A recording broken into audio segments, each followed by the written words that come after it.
if they take over coaching like everybody wants them to, there's not going to be anything left for the white people.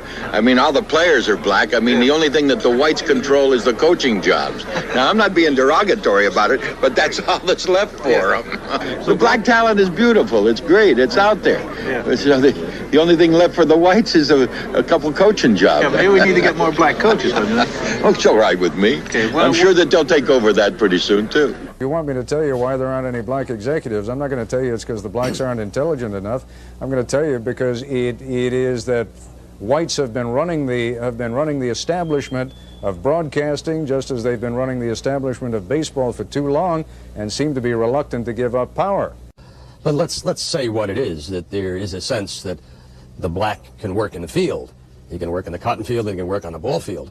But ask a black to use his brain, run a team, plan a team, oh my goodness, you're talking about real integration.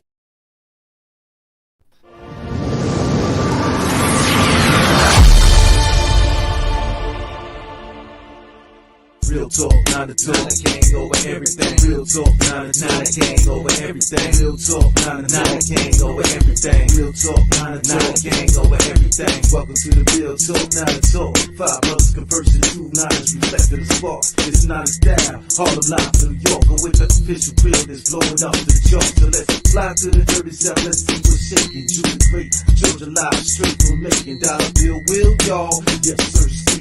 Dallas, Texas, let's debate, no controversy. Let's speak on it. Super Day, the OG. San Diego, the Yale kid, the OG. I know y'all got a film on Frisco KID. Faithful, all faithful, Silverado KEV. It's history in the making. You know the biz, the sizzle. Said it best, I know what it is. It's real talk, not a talk. Not a gang over everything. And you know how we live. Real talk, 9 to 10, can't go with everything. Real talk, 9 to 9, can't go with everything. Real talk, 9 to 9, can't go with everything. Real talk, 9 to 9, can't go with everything. Real talk, 9 to 10, can't go with everything. San Francisco!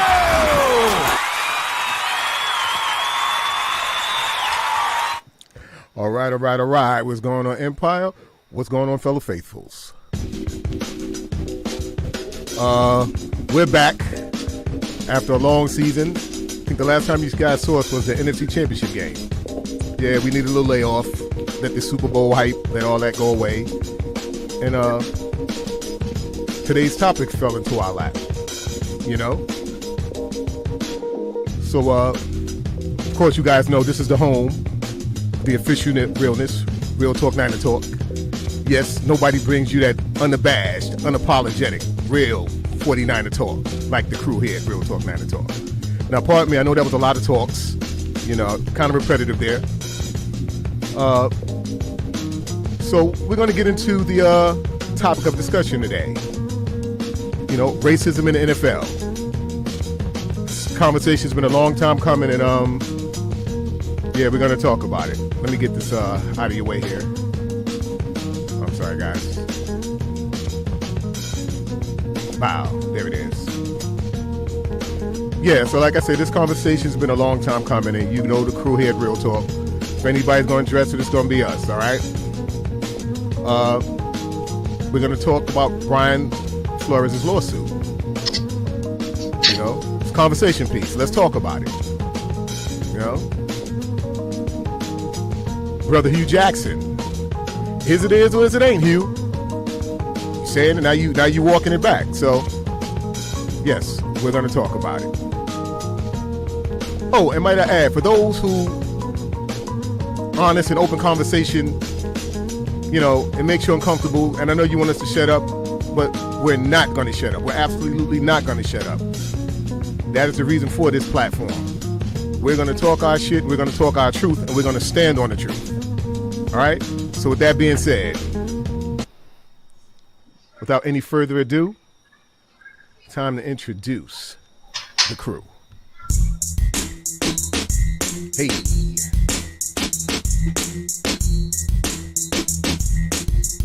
All right. From the west side to best side. Let's give it up for our cousin, but not just any old cousin. Give it up for Super Dave, the OG. What's good, everybody? Also from the west side, the best side. Let's give it up for the faithful of all faithful. Fillmore's finest. Give it up, guys. Silverado Kid. Hey.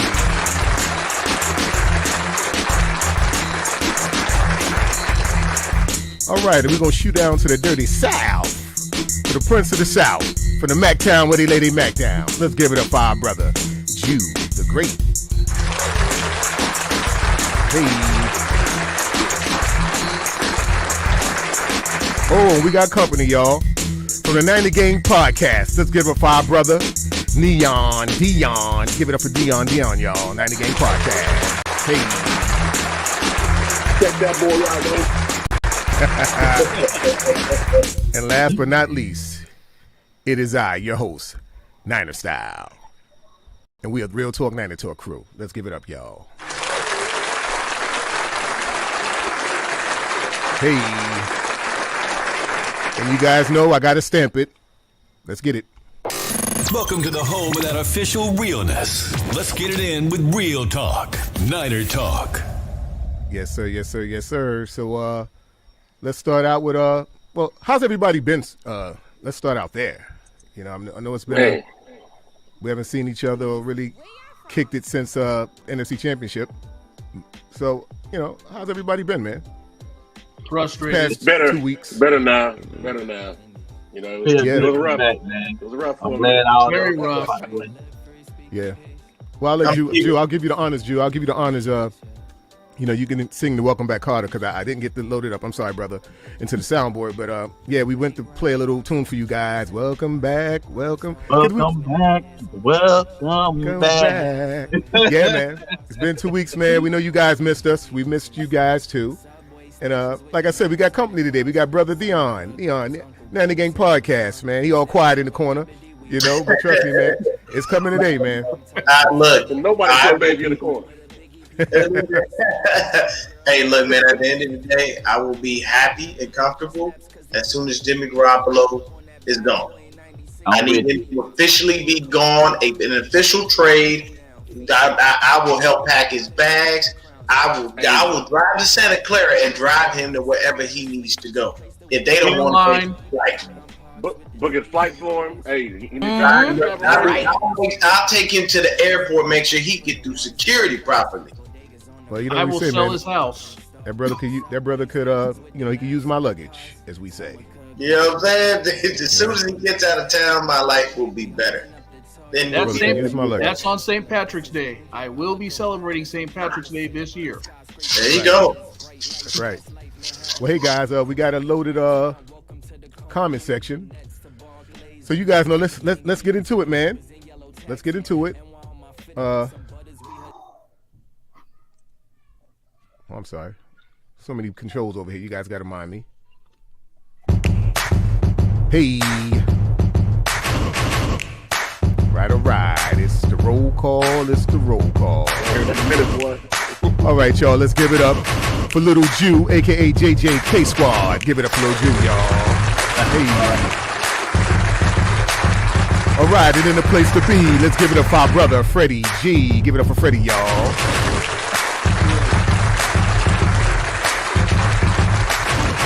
Whoa, this is my man from Always Faithful Podcast, Always Faithful 24/7. Give it up for brother Mark Heave Exum. Give it up for brother Mark, y'all. Hey, Mark.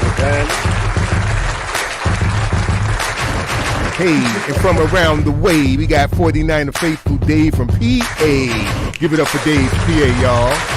PA. That's right. Uh-oh. We got a new face in the building, y'all. Awesomeness Sports. All right. Let's give it up for brother Awesomeness. Welcome, fam. Hey, welcome to our humble abode. Yes, sir. Oh, and our brother from another. D, you know what it is? Sizzle. Give it up for D Sizzle, y'all.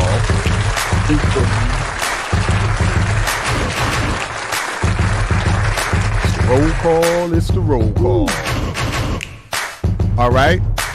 Here's my Twitter homie. Give it up for brother Cali Young.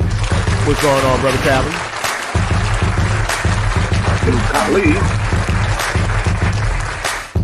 All right.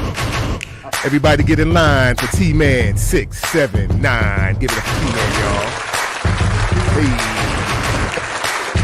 Hey.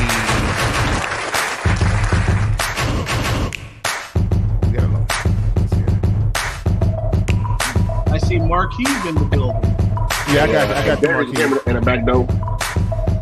Darius Ali in the building. Oh, let's give it up for Miss Leslie Klinger. Welcome to the discussion, Leslie. Thanks for rocking out with Real Talk, Niner Talk, as always. Big Fish. I see you, Big Fish. Where's he at? Okay. All right, and the place to be. Let's give it up for Darius Ali. Darius.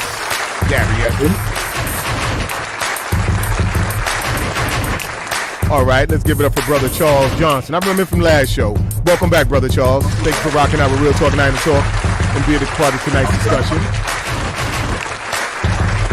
All right, we also have Art the Collector. What's going on, Art? Give it up for Art, y'all.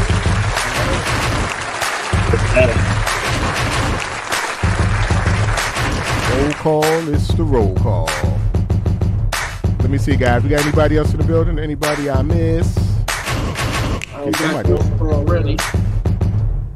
We got everybody. All right, guys. We just want to make sure we don't miss anybody. Oh, you got Jason. You got Jason. Jason? He should be the first one. I don't see him. First one. He's the very first one. you grab. Let me get him. Hold on. First one I actually had was JJK Squad. Keep going. Yeah, all the way up to the spot. Right under D-Sizzle.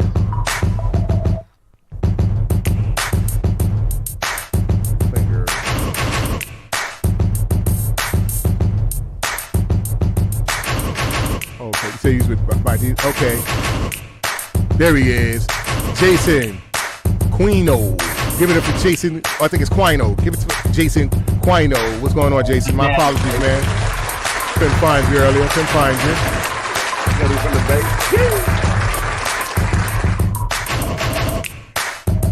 Okay, Christopher Lee, coming to the back door. All right. In a place to be, let's give it up for brother Christopher Lee. I see that cowboy star, Chris.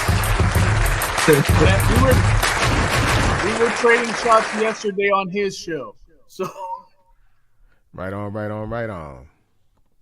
All right. No, he want to jump shit. All right. Yeah. Come on, Chris. We'll see your application, man. You come on over, man. You know, after how we did you guys, you're more than welcome to come over, man. We take care of the wounded over here. That's what we do here. Real Talk, Niner Talk, baby. quickly, if you look at it, we're going through the same situation that they did 5 years ago. You got a quarterback that can't get them over the hump. And then you got a young stallion waiting to take the reins. That was Romo and Prescott. We got the same thing. Hold on. Garoppolo's not as talented as Romo was. Hey, OG, it ain't the same situation. They wasn't coming off the NFC Championship game. Hey, I like that, Kel. Very nice, sir. Very nice. What them fives doing? Yeah. I got 5 on. I got 5 on it. Hey, I already got 2 of them. I got to add. I'm not bringing mine back. I'm not bringing mine back out until number 10 is actually gone, and then they can burn the number 10 because that seems to bring us nothing but bad luck. All right, guys. So let's get down to business, and we're gonna kick things Bebop. off. I see you, Bebop. With a little open discussion.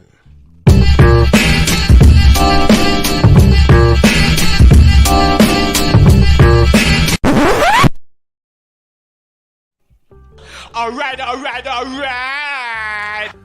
All right, guys. So where do we start? Well, look, I want to say something real quick, just to kind of pop this off a little bit. Get the popping. Racism ain't never went nowhere. You feel me? You know what I'm saying? It's always been there. We just see a lot more motherfuckers now kind of just wondering who they really are. And I was talking to a homegirl last night.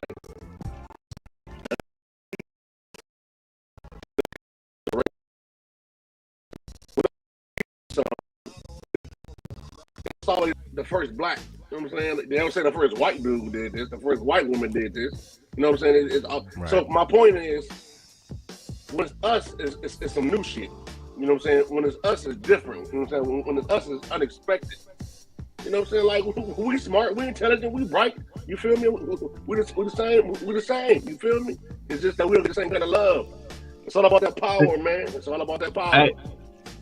Hey, before we even kick the show off with it, I just want to come out and say that, hey, when y'all watch this show, we ain't coming off. We ain't coming at nobody no kind of way. This ain't we ain't race baiting. We ain't playing the race card. We just calling a spade a spade. I mean, it's clear as day. You can see it. I mean, we willing to hear everybody's opinion on everything, on how they feel about each situation.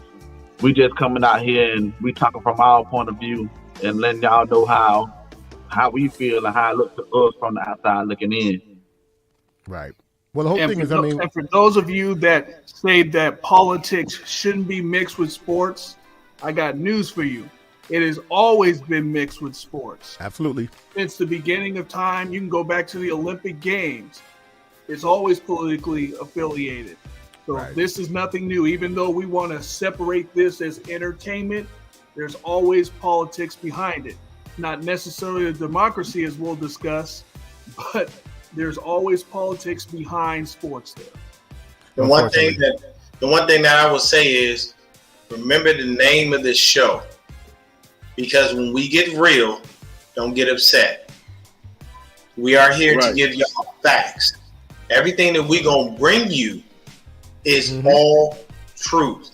There's no reason for us to sit up here and give you a bunch of foolishness or a bunch of lies. This is a topic that real talk, not talk. And the reason you run from it is because it makes you uncomfortable. Here's the thing. That's right.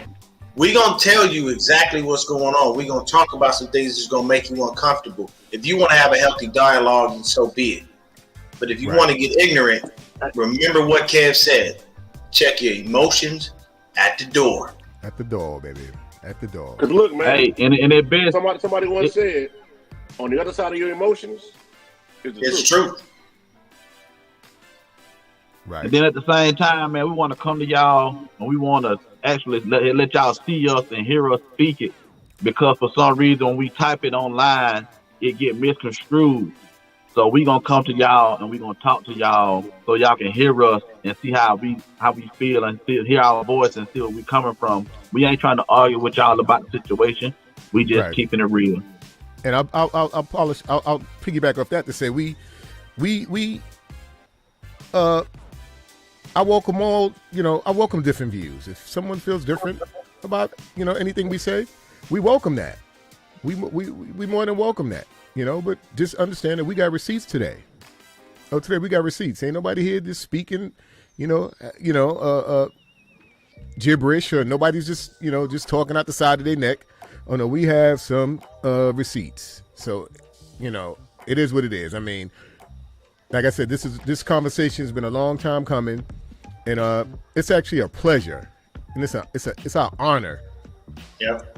To be because I've heard all other content creators. Nobody tackled this, And I reached out to Brother Dion. Actually Dion reached out to us when he saw the thumbnail, and I told him, absolutely, man, we need him on here. I say outside of us, that brother there is just as real.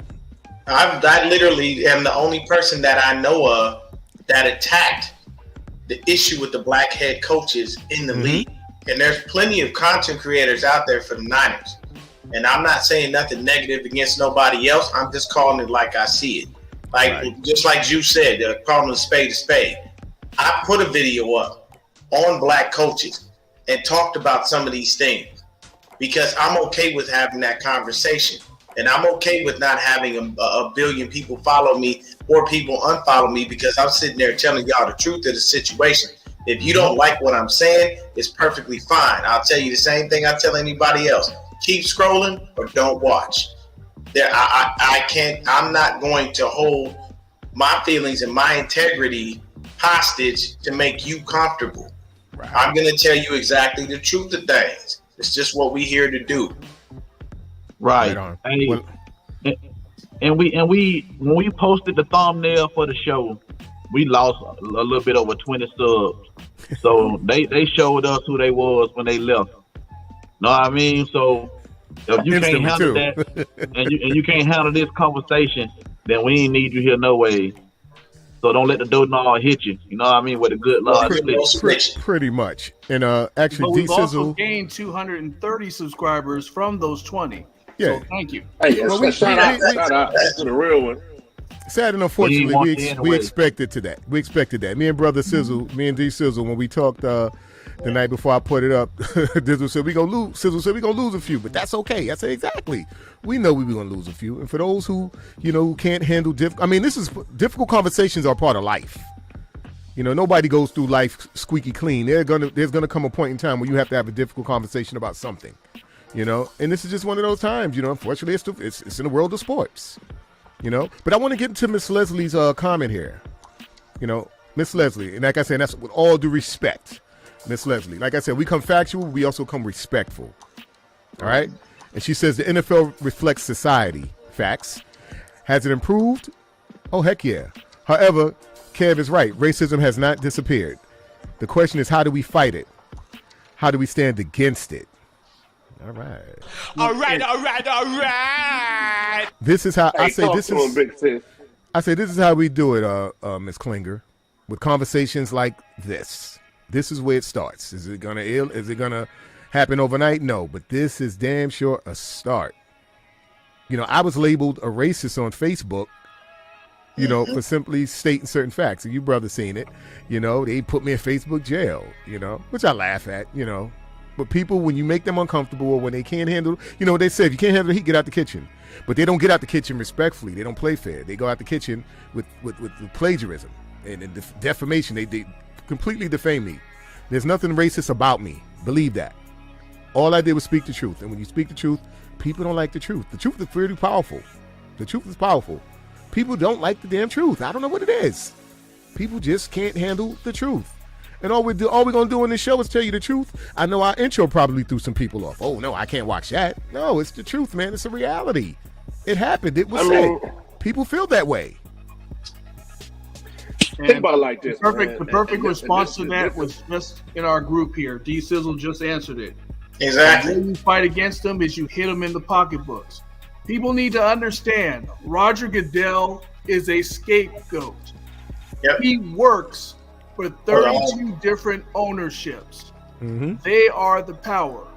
If you hit them in the pocketbook where nobody's going to the games, nobody's supporting their TV revenue, then they'll listen. Until then, things will continue the way they are. And unfortunately, that's a tall ask, unfortunately. Unfortunately. You're right. You're exactly right, but it's a tall ask. Because people are not just going to do it. People are still going to tune in and watch it. And they know this.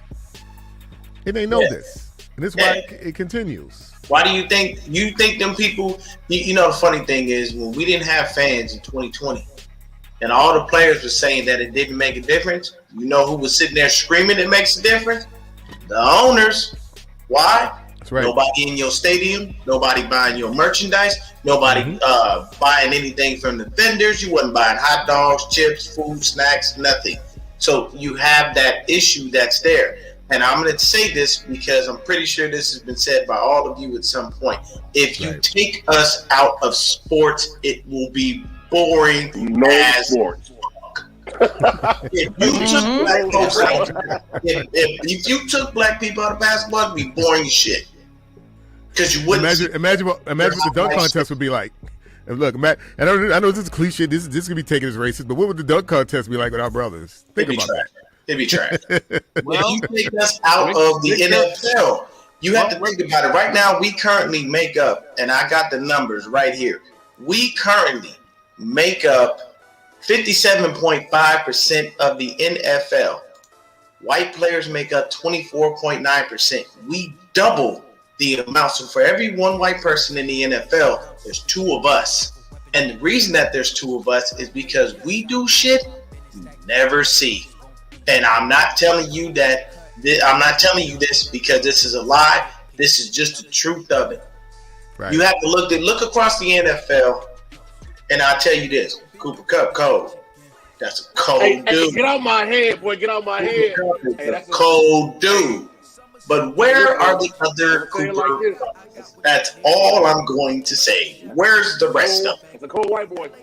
That's a cold. Oh, Cooper Kupp cold. And let's say, bro, let's be real. Let's even get out of that. I'm not gonna call him a cold white boy. He cold. He's a cold player. He's cold. He is. He's cold. I'm gonna take his skin color out of it. I'm gonna take his skin color out of it. For a reason. He's an athlete. For a reason. And I'm glad you said that. But if that was more across the board, we'd be a whole lot better off. You know what I'm You're right. So, You're absolutely right. I said like that for a reason. The one sport that's actually thriving. But see, when they say about us like that, it's accepted. You know, oh, that nigga good. That boy good. You know what I'm saying? Like you feel me? So it ain't gotta be about color. You know, Cooper Kupp is the epitome of shit should be equal. The boy doing his thing. I don't care if it was green. I don't care if it was green. You feel me? So I mean, I take Cooper Kupp any day. You know what I'm saying? So, but my thing is, man, like in terms of racism and all that, you know, there's 32 teams in the league, one black head coach. You know, and like in the clip we had on when the show started, you know, dude said, ask a color person to think. Ask a color person to. I'm like, what? Yeah, but we're not thought of as leaders or, you know, forward thinkers, and that bothers me. Right, because it's fucked up that we're good enough to go out there and put our bison on the line, game after game, down after down, week after week, but you don't think of us as leaders and you know, front runners in terms of somebody to lead an organization. Man, look, somebody just said, Bieniemy, he should have been a goddamn head coach. You know, it's almost like they say, hey, you're an amazing guy, but stand behind me though, boy. You know, man, look. Like, and technically we had three black coaches in the league. McDaniel, who's considered multiracial. Right. He's multiracial. And I got something for him. You have Mike Tomlin, who isn't going anywhere anytime soon. And then you have a man who shouldn't have been hired in Houston, in Lovie Smith. Right. Look, not more qualified than Bieniemy. He was not more qualified than Bieniemy. He certainly wasn't more qualified than Flores, but Flores put his career on the line suing the NFL. He's going to be blackballed. He'll be lucky if he coaches college, which is a shame. But with this racism shit, man, it ain't even just the NFL. It's the commentary, it's Fox, it's ESPN, it's CBS. It's all those guys. When you watch the draft this year, listen to the words they use when they describe a black player, and listen to the words that they use when they describe a white player. Especially the quarterback. Especially the quarterback. But you know why that is? Because they are in tow with the TV networks. Those billions of dollars, Disney has their hand in it. Fox has their hand in it. Amazon's getting their hand in it. Mm-hmm. They're not going to mess up that money. They're not going to piss off the owners. So they will kowtow. They will step and fetch to please those 32. Whereas in the NBA, it's more incorporated. The players have more power. They have a global reach. If we were to walk off the court there, the NBA would cease to exist. It's not necessarily so in football. They'll hire a scrub. You know, they've given us scrubs before when they went on strike. They're not afraid to do that because they got the long money to withstand that. Oh, bring up Joe Mahoney's comment real quick, man. This brother just found out some great news, man. Congratulations, JoJo. Congratulations to you, Joe. Joe is going to be a father, everyone. All right. Hey. Found out on Valentine's Day. Oh, he's going to be a father. All right, let's give it up for Joe Mahoney. Congratulations, Joe. That is awesome. And Joe is a guy. He wasn't waiting until V-Day to make a baby, goddammit. Hey, Don. Hey, pull up that last comment that was just made. Who? Pull up the last comment that was just made. Marquise. That's Brother Marquise. Good brother. All right, we the faithful got to stand by and support Trey Lance. I agree. I was glad somebody said that because, man, on social media, man, people are already tearing down Trey Lance. Get out my and man. Well, don't give it away completely. We got a whole show for Trey. This ain't the truth. Don't just stop here. We're going further. We're going to put it just so you guys know. I know we normally don't talk about pre-production while we're live, but yes, we got a show coming up solely about Trey and the disrespect that he's being shown. Man, and even the racist stuff there. So it don't just stop here. Oh, see, I want to say, okay, look. And just, don't give it away. Hold on. I'm going to say this, and then I'm going to go ahead and jump off of this. For everybody out there in TV land, YouTube land, Twitter land, wherever you at, God damn it. When Don made that post about fucking Tom Brady, we got Trey Lance. And then he used racism as an issue. First of all, like you said, ain't nobody on this panel racist. You feel me? I mean, at all. But my thing is, the first thing y'all want to do is put a white man back on top when we got a perfectly qualified brother. 21 years old. 21 years old. A young brother, a young dog. A stud. Hungry. But the first thing you want to do, bring a white man in here. And I'm saying like that for a reason. Aaron Rodgers. Tom Brady. How about Trey Lance? Get man a chance. Right. It's a shame. We just mortgaged our future to trade for this dude.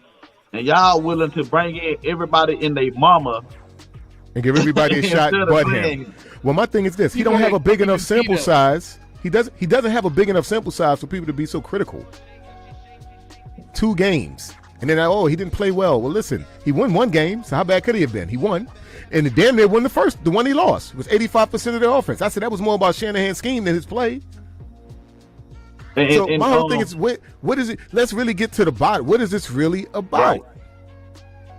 It can't be about money because, number one, Aaron Rodgers is going to cost $45 million. Yeah, and ain't nobody trying to pay him that. Yeah, we ain't got that money anyway. We ain't got that money. Why would you want somebody you've want somebody you've beaten 4 times? We don't have that money, man. Like I said, you got a young stud that's ready to go, man. And, like I said, as far as all the racist stuff, man, like with me, when I was hit with those claims, as they say, man, if it don't apply, let it fly. And that's what I did, because that shit don't apply to me. And you ain't going to make me no racist either. I don't give a damn what you say. It's like me being a billionaire and giving my 17-year-old son a Lamborghini. Oh, but you can't drive it. You're not experienced enough. We're going to hire a driver for a year. That he's going to mess up. You're going to watch him drive the car, and then we'll make an assessment.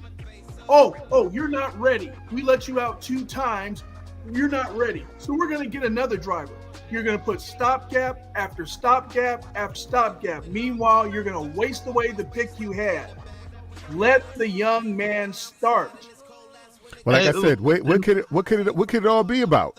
What conclusion can you finally come up with? Like, nothing that they can say logically makes sense, but nobody wants to just say what it is. And we do that here. We say what it is, and that is what it is.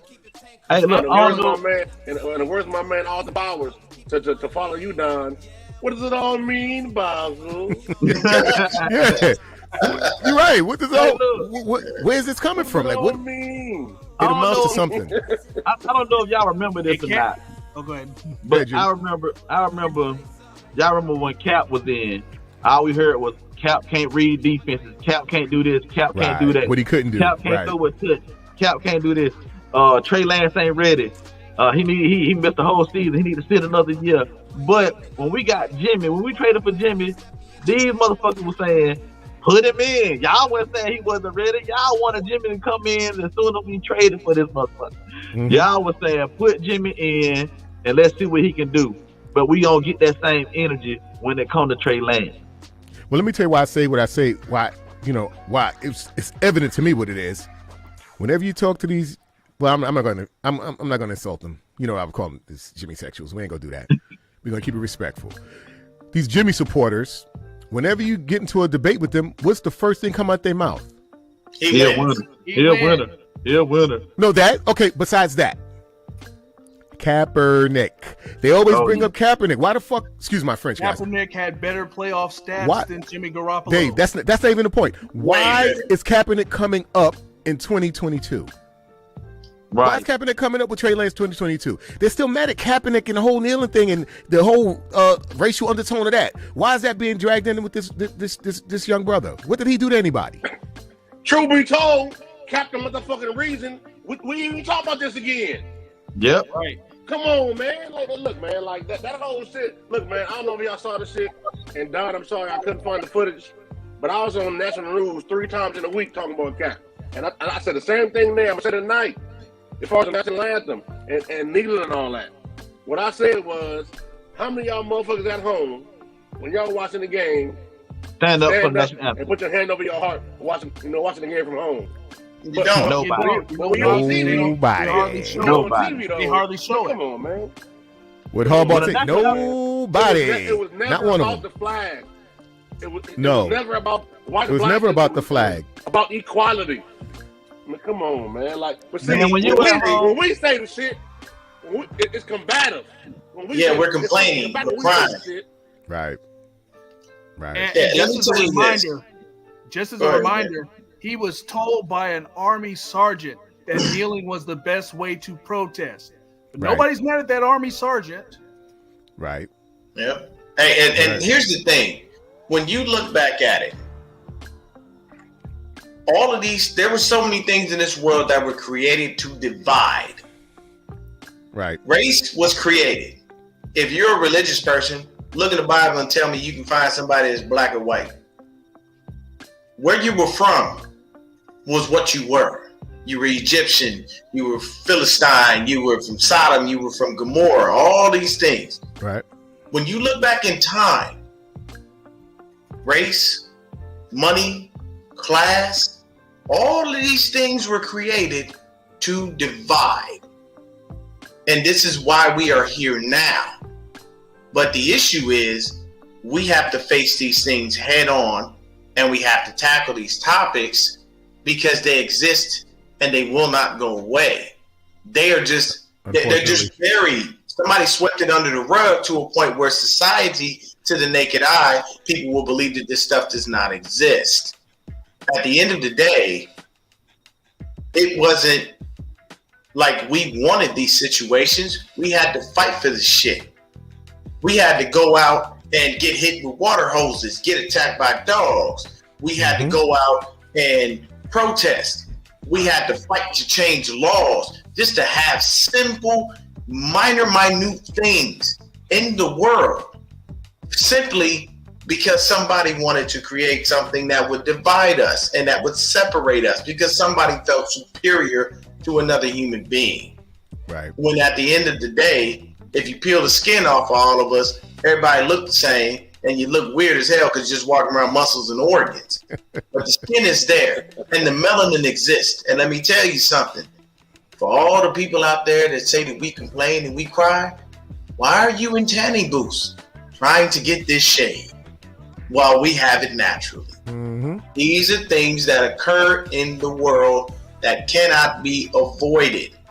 We've all incurred those types of situations. At the end of the day, when people get uncomfortable with these conversations, it's because you don't have to have them.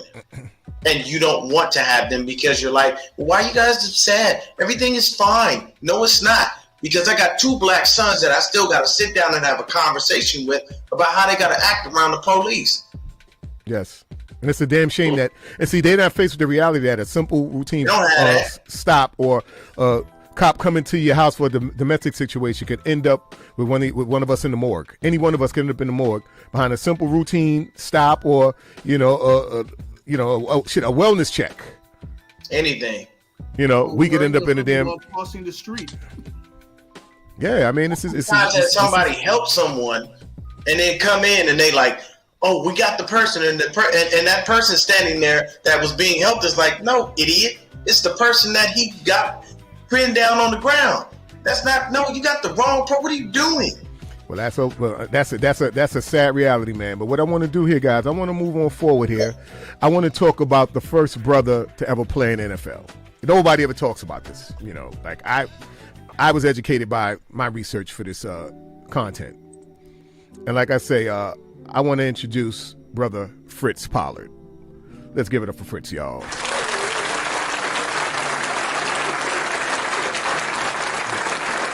That boy named Fritz.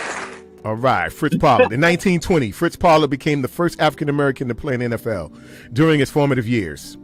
However, in the years after Fritz's departure, the NFL owners imposed a gentleman's agreement preventing the signing of more black players. The four men, okay, we're going to get into these guys. The four men below are credited with reintegrating the NFL in 1946. Yeah, I kind of didn't want to give it away because we are going to talk about the Forgotten Four. But yes, before the Forgotten Four guys, Brother Fritz Pollard was the first African American to play and actually play in NFL. Okay, back to Fritz. Newspaper articles at the time who described Pollard as a colored coach praised his stellar football IQ. That's another thing, guys. Not just did he play, he also coached. Pollard played and coached at a time when restaurants wouldn't serve him and hotels shunned him. He played and coached when, despite being the highest paid player in the league, $1,500 a game, he wasn't allowed to even dress with the team. Ain't that a bitch? Ain't that something? NFL, guys. This is NFL. Well, a gentleman's agreement. Wow. When you look at it, it really hasn't changed that much. There's still ongoing gentleman's agreement. Yeah, well, they rename it and all that, but it's the positions when it comes to the same shit, position. Right?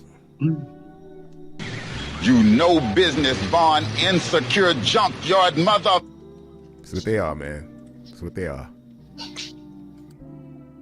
That's what they are, and it's a sad reality, man. It's not. We ain't speaking nothing that ain't the truth, man. We ain't speaking nothing that ain't the truth. All right. Now I have a quote here from Brother Stephen Town. It's a lot to read, and you know my odds are bad. Dave, I'm gonna give this to you, man. This is the grandson of Brother Fritz. All right, and his induction into the NFL Hall of Fame. My grandfather and Jim Thorpe were the highest paid players and the biggest draws in their day. However, it was unarguably the greatest player ever. And even, you can't see that, coach. Or even coached? Even coached at the same time. His inventive plays moved the game of football to what it is today. Thorpe became the first commissioner of pro football and was inducted into the first Football Hall of Fame. My grandfather became a footnote until today. Grandpa, the crowds are cheering. The seats behind me and in front of me are filled with your legacy. After today, everyone will know the gifts you've given to football. From its earliest dark days, from its crowd-stealing, game-winning plays, to a string of firsts, the first Rose Bowl, College Football Hall of Fame, Walter Camp's All-American team, coaching and quarterbacking, and last but not least, playing for the African American equality in pro leagues. You've more than earned your place in history, in the history of football. Rest in peace, Grandpa. Rest in peace. Right. Let's give a applause.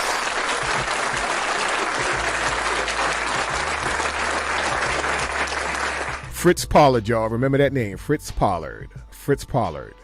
All right. Now, without any further ado, let's get into these four brothers, the Forgotten Four.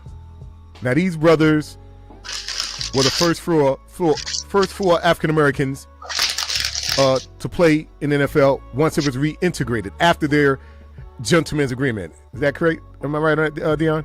After their gentleman's agreement. After the gentleman's agreement. This was from everything came in 1946. This book right here, The Forgotten Four, is on. Yeah, put that back up, Dion. Put that back up. Let me get the full screen. Let me see that. There you go. Forgotten Four. Forgotten First. Forgotten First. Okay.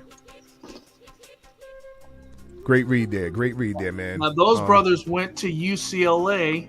Yes. Yep. And that was the year before Jackie Robinson became a thing. So UCLA was really ahead of its time back in the 40s and 50s.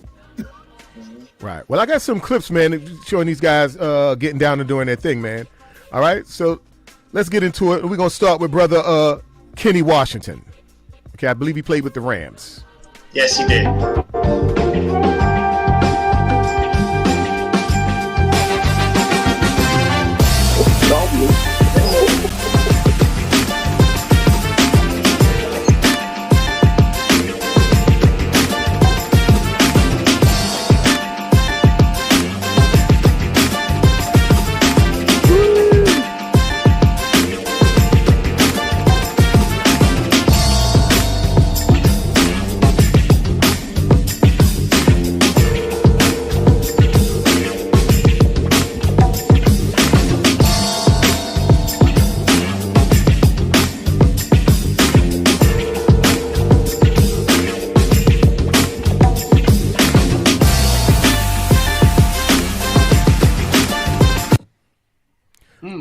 All right. That's brother.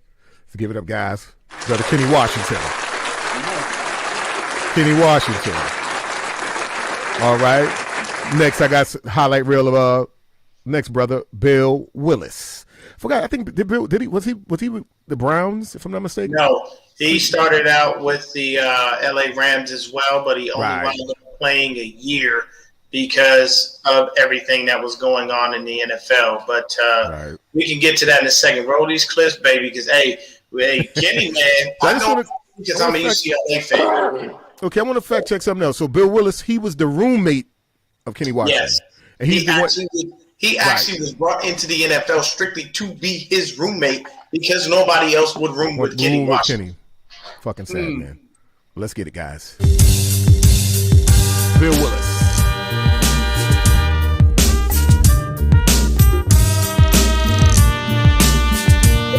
Wow.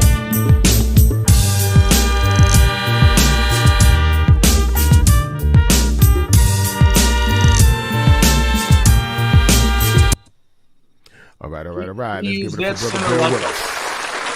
Give it up for brother Bill Willis. He used that center like a blocking stand. That's not even fair. That was Tim block that brother, man. That looked like training camp.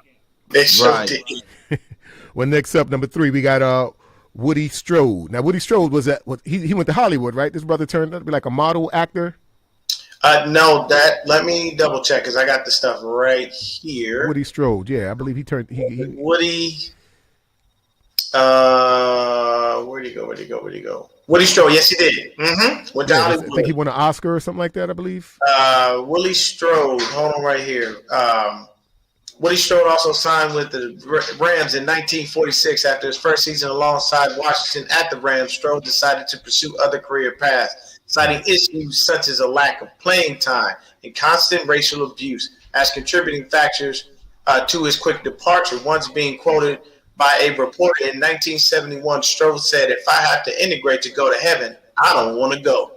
Fortunately, Strode found success in other talents, making his professional acting debut in the 1960s. Strode starred in several films, including The Ten Commandments, Spartacus, Once Upon a Time in the West, and The Man Who Shot Liberty in Liberty Valance in 1962. Excellent. Let's give it up for brother Woody Strode. Give it up for that brother. Give these brothers their flowers while they're here, man. And with that, let's get into his clips, baby. Let's get it. Woody Strode.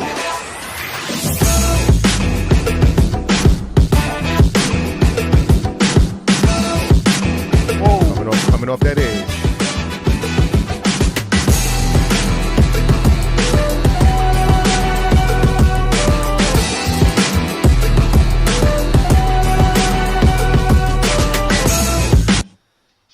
All right. Let's give it up for brother Woody Strode. I wish these clips were a little longer, man, but you know, these are old films, man. Yeah. So you only get but so much. And last but not least, he played on both sides of the ball. He played offense and defense. Right. You know what's funny? I forgot to mention that. So did Fritz Pollard. He also played defense. We all offense, did defense. Back then. He was. You feel me? We did it all. Yeah, this brother, I mean, we're talking NFL, man. That's a lot for NFL. I mean, he also played quarterback and running back. He was a quarterback, running back, played both sides of the ball. Yeah. And to top it all off, look at when y'all watching this stuff, people out there watching, look at what they are wearing. There is no protection. Ain't no padding on that. This ain't today's NFL. Where you got the extra padding and the flaps and the helmets and the aerodynamics and concussion protocol stuff. You don't have all that. This is real, down-to-earth, gritty football that they're playing, and they play it at super high levels. All right, we're gonna get into this last clip, then I want to get into the comments because I know they biting at the bit over there. We got to get the real talkers in here. But this guy here was actually one of my personal favorites out of the four, brother Marion Motley here, and to me he was like a Jerome Bettis before Jerome Bettis. I looked at him, I'm thinking he must be a defensive player. He's a big dude, but running his ass off, man. You'll see. Let's give it up for Marion Motley, y'all. Look at that dude, big boy. Oh yeah. Oh yeah. Knocked his helmet off. Look at him doing. Go. Yeah, he was my personal favorite, man. Silverado, that look like you, man. Look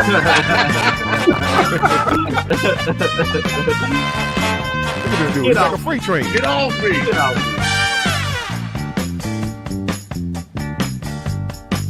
Hey, they out there making business decisions.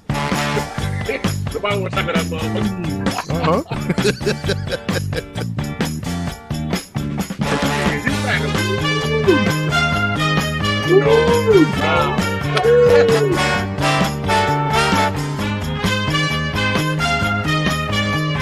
Playing defense. He read that block perfect. Yeah. Damn shame it looked like he was tackling the whole 49 Brother Marion Motley. Now tell me that dude wasn't Jerome Bettis before Jerome Bettis, man. Yeah. Hey Don. Yes, sir. The Queen has entered the building. She's here? Uh-oh. Let me find her. Second to the last comment. I see her. You ain't missed the show, goddammit. You know you can get on rewatch up, but we got to do it. Like we always say around this time, no broadcast is ever official without the Queen. She's your queen to be, a queen to be forever.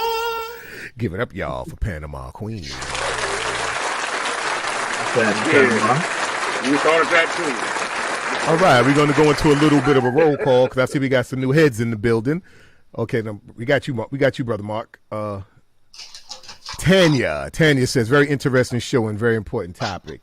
Thank you so much, Tanya. Thank you for joining tonight's discussion. Waruna Pereira. Give it up for Waruna, y'all. Thank you for joining tonight's discussion. Yeah, man. So, like I said, that brother there, man, that brother was Jerome Bettis before Jerome Bettis. I mean, they knocked his helmet off. He's still running through dudes.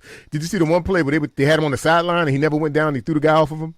Man, look, he didn't go down until you seen him on defense. Yeah, tackling somebody. Remind you of a current player named Debo Samuel. Yes, absolutely. Man. Oh, absolutely. Hey, real quick. Get out of my head, Dion. I'm gonna need you. So I talked to the ex-wife. You know what I'm saying? And I let her know you was a prime time customer. You know what I'm saying? And her name is spelled Tanya as well. And it ain't pronounced Tanya. You start calling this woman Tanya? It's Tanya, brother. Tanya. No. The only person that I know of that pronounces their name Tanya is Tanya Sayal. Right. She will tell you. Tanya. But look at the spelling. Tanya. That's Tanya. No, that's Tanya. That's also Tanya. Right. Yeah? Tanya. Every Tanya I know was Ton. But okay, well, I learned something new today. You know how it is, man. They put their names in their own ways, and pronunciations go every which way. So, well, damn it, let's ask her, Tanya. I'm calling you Tanya because I see the A. Hey, look, is it Tanya or Tanya? Let us know, please, because this is. She said to tell you, pronounce it like it's Tahnya.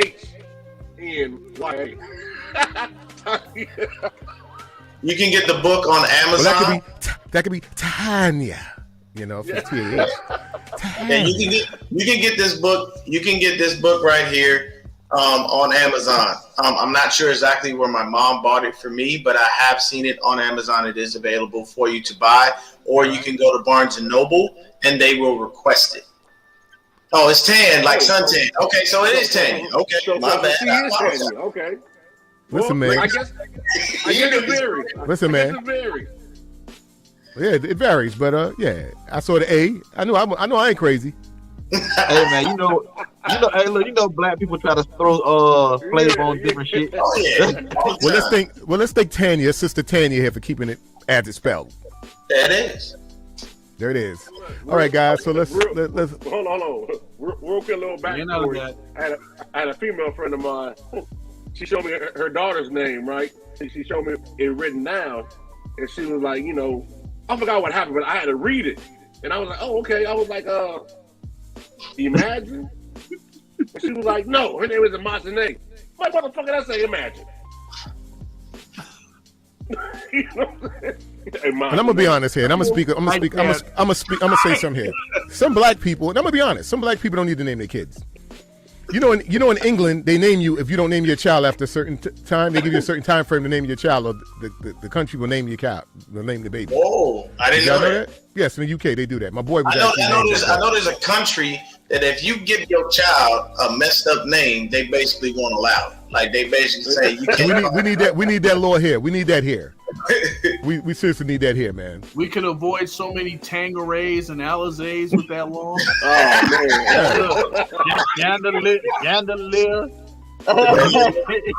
Let's stay on topic because that could go on for long. Yeah, this will be a whole new show. We'll be talking about the naming of black kids. Jesus. Well, let's I want to get into a soundbite here from Stephen A. Now, y'all know I'm on the fence with Stephen A. So he can be, peaks and valleys. But I got to say, everything I've heard him say on this topic has been dead on. And I got to say, I'm a rock with Stephen A. on this. So here's a soundbite of Stephen A. when he was on TNT talking with Chuck and Charles Barkley, that is. Sure. You know how much we love you, man. Listen, we got to get right into it. Let's talk about these black coaches, man. What the hell is going on, man? Why can't they get any jobs? Now they're getting fake interviews. Now they're getting allegedly people asking them to lose. We've been talking about this a long time. Where are you at on this? Because I watch you all the time, obviously. You know what? I think it's really come down to, unlike basketball where you have 12 to 15 men on a roster and you have an NBA league that's incredibly progressive in their thinking. And I'm not talking politics at all, just talking about just being forward thinkers. You have a situation where the questions that the NFL has about African Americans leading men, the NBA does not seem to have. There's no other way to slice it. When you take into account the fact that the Rooney Rule, which is a rule that compelled NFL teams to interview black candidates for potential head coaching jobs, that the Rooney Rule was implemented in 2003. And there were 3 black head coaches at that time. And here we are in the year 2022. There's 1 black head coach out of 32 teams. 4 openings have been filled already. All of them have been white male individuals. All right, and we're back. Let's give a round of applause to Stephen A. Smith. The Rooney Rule was made to appease people, to get them to shut up. It just so happens the first candidate, Mike Tomlin, wowed them so much that they had to hire him. But it's bad when you have that rule in place and before somebody even gets interviewed, he gets told not by somebody in the front office, but from a coach from another team that they've hired somebody else. Right. You can't tell me that this stuff still doesn't go on. You're right.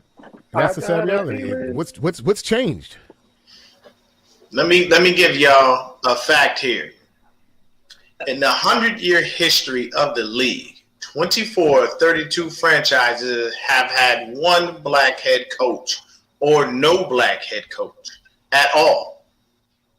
These teams are the Bills, the Washington Commanders, a.k.a. the Washington football team, a.k.a. the Washington Redskins, the New York football Giants, the Jaguars, the Patriots, the Rams, the Ravens, the Cowboys, the Falcons, the Saints, the Seahawks, and the Titans have never had a black head coach. The 49ers had one, which was Mike Singletary. Right. Now, correct me if I'm wrong. You read that list.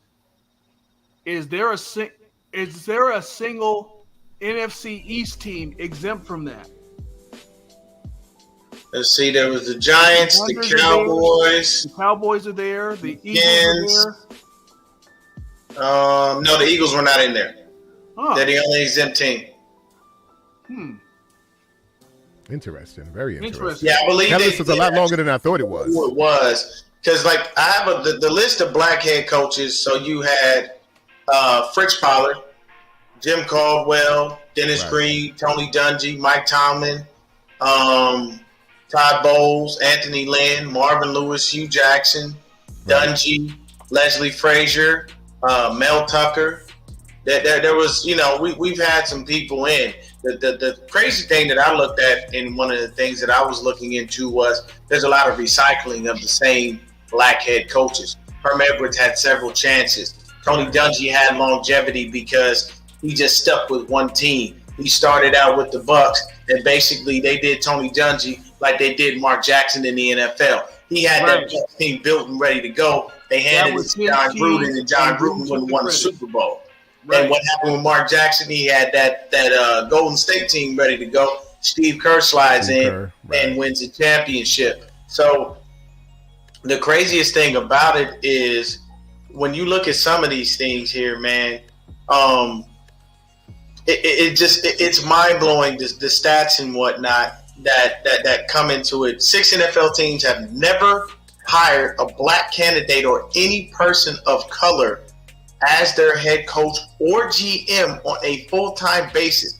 The Falcons, the Dallas Cowboys, the Jacksonville Jaguars, the Los Angeles Rams, the New England Patriots, the New Orleans Saints, and the Tennessee Titans. They never hired a black head coach or a GM on a full-time basis, ever in their history. And I do apologize because I singled out the Eagles. How can I forget Ray Rhodes? There it is. Right. Well, my thing is this, man. Hold on, Don. Something else other than Mike Tomlin, because he a trendsetter. He's doing something different. Other than Mike Tomlin, you have a bad season as a black head coach. They so goddamn quick to cut your head off. Oh yeah. You know what I'm saying? But you got what's the one name? Fisher. They kept him around so damn long. You know, I mean, it's just sad, bro. It's just sad. I'm saying, Hey, not only do they keep them around, when they get fired from one job, they go and get another one like it ain't shit. Yeah. So here's the other thing. We're not protesting Meanwhile, we're not protesting the fact that Brian Flores was let go. A black GM actually made that decision. We're protesting the fact that he found about a job being taken before he even got the damn interview. That definitely happens. That's the problem here. I'll tell you this. There's a name out there who was hot garbage for years, but he kept getting a job. Jeff Fisher. Yeah. Exactly. That's what I'm saying. Yeah. Horrible. No business. Getting a job. And Tennessee would not. I mean, these teams that I named, y'all ingrain that into your heads because these people obviously do not feel like we're competent enough to A, run your franchise and pick players, and B, be your head coach and be a leader of men. Yeah, leader.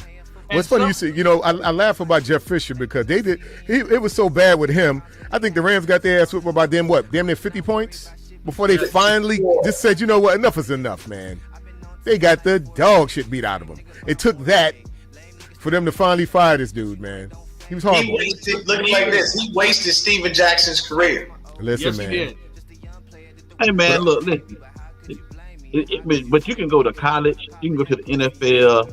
When these coaches, they be trash, straight ass, and they keep getting jobs. Look at coaches like Lane Kiffin and shit. They go to places and be losing, and they still just get their jobs get better and better. Right. They get a better job every time. The perfect example is here, where I currently live in Arizona. Cliff Kingsbury was hot garbage in college. How did he get a head coaching job? Josh McCown was being considered for the Texans positions with no coaching experience. And he was just coaching the high school. High school. Jacksonville Jaguars considered a high school football coach over a man who was their franchise quarterback, who was the offensive coordinator of the Tampa Bay Bucks when they won the Super Bowl. And he was looked at equally with a high school football coach who never had pro football experience in his life. But we know why that is. The owner left it on our former GM to do the hiring. When Leftwich said he would take the job, he let the owner know he wanted his boy to be the GM. And he let Balky make the decision. Hey, don't say that motherfucking name on this platform. You know we don't say his name. No. You know we don't say his name on here. You know who I'm talking about. No, you know we don't say that name on here. There's certain names we don't say. And because you said it, now I got to do this, man. I'm sorry. I did not say the name. No, you said it. Not say the name. Yes, you did. He just said he didn't say his name. He did. Boy. Hey, Dave. In spirit, I did not. Hey, Okay, we'll let that Dave. slide in spirit. And it's the off season, damn it. It's not like it's going to curse us now. No, I don't care. We don't say that. Name don't say that. Look, we don't even say the owner of the team. His name ain't even allowed on here. So here's another crazy thing. When you look at all the owners, so someone in the comments said the Bills owner is Asian. So you had the Bills. It's a female, right? Yeah. It's a woman. A woman owns that team. Yeah, and the Jags. And And the Jags is the Indian guy. So here's the other thing. Miami too. Who's Miami? That's he Stephen ain't. Ross. That's You sure Stephen about Ross. that? Yeah, no, that Miami ain't no. I think he's white. Miami may be gone after this year. Oh, okay. There's Better they can prove. There's a rumor Here's that the that thing. ownership and Washington's ownership might be out the door. And Dave's leading me right into where I was going. You can, if Donald Sterling had to sell the Clippers, then Dan Snyder should have been sold the Commanders, the football team, whatever they want to call themselves. The G.I. Joes. Yeah, the reason being is because. Is that going to be their theme song right away now? G.I. Joe, real American hero. And they're running out of the field and shit, you know? Yeah, they're horrible, man. Let me tell you something, man. The thing I agree with you, Dion, but the thing with that is this. We're saying that these guys should have sold the team, but none of them have been caught outright like Donald Sterling. See, remember, they had a tape. Dan Snyder is being covered up. He's just being covered up, and that is put on full blast by what happened with John Gruden. Dan Snyder, everything he is doing is being covered up because they used John Gruden as a scapegoat and basically told him, they said, you're going to have to be one of our good old boys, and you're going to have to take the L for everybody because we're owners and we make too much money. We're not about to do this. And everybody looked at John Gruden and said, you wrong. Why are you trying to sue the owners? It's because he didn't want to be the fall guy. At the end of the day, we're talking about this guy, Brian Allen, trying to buy the Denver Broncos. Yeah, right. So what happened was, this leads me into some other stuff. So what happened was, I went back and I looked at what happened with the sale of the Carolina Panthers. Right. And I dug deep and I looked into it. There's a lot that goes into buying an NFL team. Like, you can't just walk in there and be like, I'm going to buy a team. No. There's a whole lot of research that they're doing. So basically, the reason that Donald Tepper got the Carolina Panthers was because he had the money. He had the liquidity. If he wrote the check, it was definitely not going to bounce. No rubber checks. No rubber I think checks. it's the wealthiest owner in the NFL. $14.5 billion for that franchise.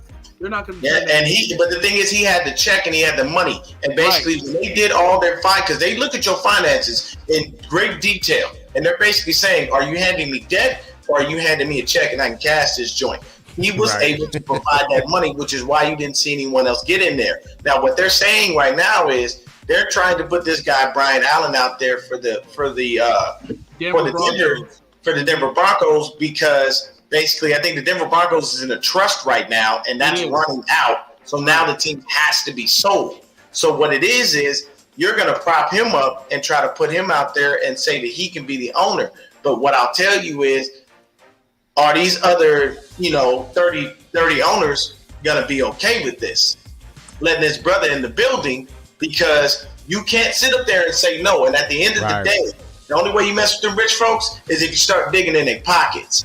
And they got to start imposing some kind of fines on them, because other than that, you're never going to get anywhere. Because all that Roger Goodell did was give lip service whenever he was interviewed before the Super Bowl. Absolutely. And everybody asked him questions, and he just came, well, we have to talk about it. We have to look at what's going on. And somebody stopped him and said, you've been commissioner for 15 years.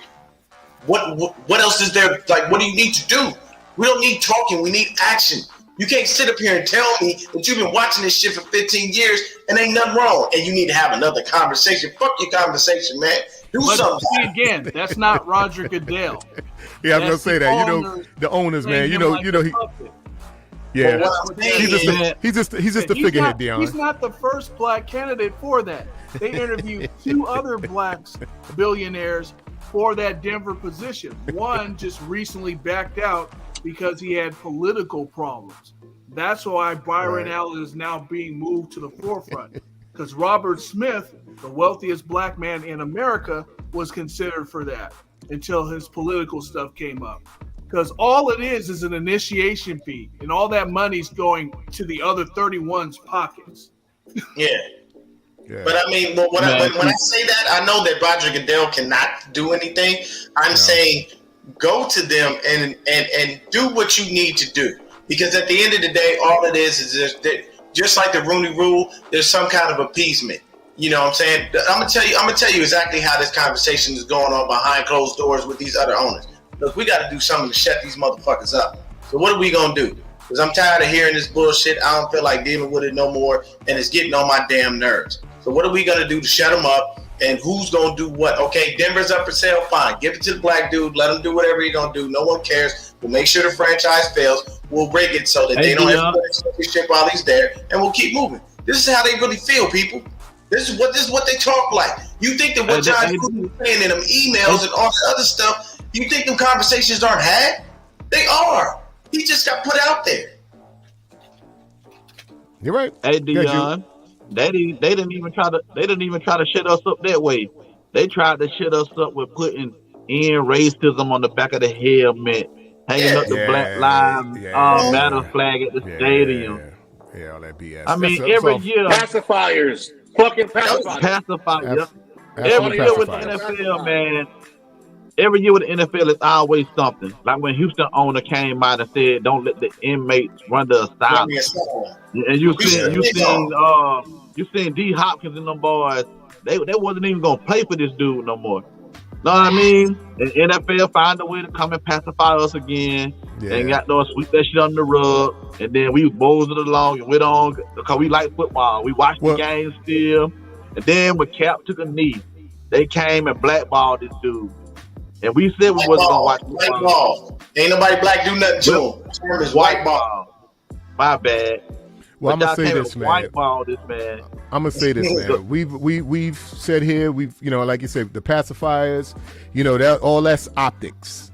Those are the optics that they put out there, and the people, they fall for that. So naive, they fall for that bullshit. I don't want to see that. I want to know about these motherfucking gentleman agreements that you have behind closed doors. Let's talk about that kind of shit. Yeah. Because that's a problem. And it's funny, we're talking about that happening in 1920. That's happening today.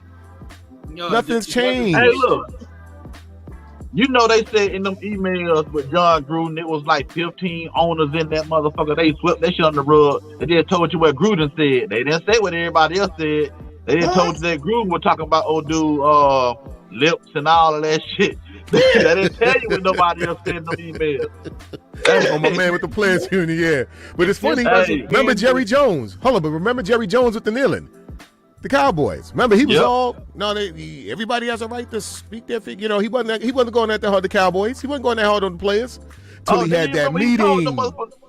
Listen, till he had that meeting with the other owners, then it was like he totally switched up. Mm-hmm. Now he fining and suspending dudes who kneel. But when they went out there with his ass, took a knee with the whole team. He said, "You're off the team." Look at that. But look at that. Anybody new on my field will be fired. He said it himself. That's why he mentioned him. I want to hear his name. But then he took his client ass out there and took a knee with the whole team. And they locked arms and shit. Yeah. But the thing but you know, do you see when he did it before the game? Right. He wasn't gonna do it during that national anthem. You got to remember, he ain't going to do that. He is a born and bred Arkansas boy who lives in Texas, which we all know. Texas got some real stuff going on down there. But what get me with the kneeling, but it's still prominent. We all know. And what get me with the kneeling though is Cap kept trying to tell people that it wasn't about the flag. Everybody kept trying to say that it wasn't about the flag, and everybody kept taking it back to the flag. But goddamn, this motherfucker, I'm a Florida Gator fan. Tim Tebow kneeled for the national anthem way before Cap. And we called that goddamn him praying. Patriotism or religious. Yeah. They call him a Jesus freak, you know, but he didn't get the ridicule, he didn't get the, you know, he didn't get all the controversy that they did with Kaepernick. You know what I mean? And like I said, what pisses me off with that is you're not gonna make me a racist. Right. I'm telling you, it ain't about the damn flag. It's about the policing in black and brown communities. Then that's what the fuck it is. But you gonna say, no, we don't want to hear that. It's about the flag, and everybody ran with that. Yeah, everybody ran with that. And I don't know how many times Cap said, "Look, this is what I'm kneeling for. This is what I'm in protest of." But nobody wanted to hear that. And it was easy to do with covering yourself with the flag because football has long replaced baseball as the national pastime. Mm-hmm. It's front and center. It's in our psyche every week. You know, 117 million viewed this Super Bowl, the most watched ever. So we're never going to escape that for the time being. Well, this is the thing, Dave. Is it patriotism or is it racism? Which is it? One and the same. Because they hide their racism behind patriotism. Like you said, how many of them sitting at home on Sunday standing up with their hand over their heart when the national anthem sung? They don't. How many people? No. The only time you see the national anthem is the only time you see it is opening week. They don't do that. You see that opening week, and you see it the Super Bowl, or maybe the AFC and NFC championship game. You never see that throughout. They never take time to show it. How patriotic is NFL? First of all, you're paid. The military pays for that stuff. One thing I would tell you is nobody's talking about that. They pay for that. So how patriotic are you? I have a friend Miss of me mine. with that bullshit. Go ahead, A friend of mine who previously was in the Navy. You know how you disrespecting the American flag? Not supposed to lay it out flat like they do when they run it across the field, and it's flat. That's not supposed to be happening. Right. That is disrespect to the flag, and the military knows that, but they still allow it to happen. The other thing that I wanted to say was Mike McDaniels. I understand you are multiracial. Here's the thing. Now that we know you're multiracial, is your daughter going to know that she's multiracial? Are you going to explain to your daughter the trials and tribulations that your father had to go through while dating your mama? Are you going to make sure that your daughter knows about her heritage? She understands where she comes from, all of it. Or is she just going to be raised? All of it. And nobody is going to know anything about it. Because Mike McDaniels did marry a white woman. That's okay. I don't care. You marry who you want to marry. Love who you want to love. You cannot help who you fall in love with. I am not knocking him for that. All I'm saying is when people sort of magically find their heritage, do you bring it to the forefront and understand it and educate yourself on it, or do you leave it in the background and just allow everyone to assume what they assume? See, it's not, you got to be able to make sure that that little girl understands the things, because you don't want her running around looking a certain way, acting a certain way, then realizing that later and saying some things, and then people look at her and go, this is a problem. Because you get your butt whooped saying the wrong things and people don't believe what you're saying about who you are. Right. But see, you know what too, Deanna, to add to that, man, and it may just have been me. It's kind of ironic. All this came out now. How Mike McDaniel is multiracial. I'm like, I never knew. I never knew. I'm like, Me neither. Now all of a sudden, you know what I'm saying? So, and it's not like that he like, oh, by the way, I got a cigarette I want to tell y'all. You know what I'm saying? I mean, come on, man.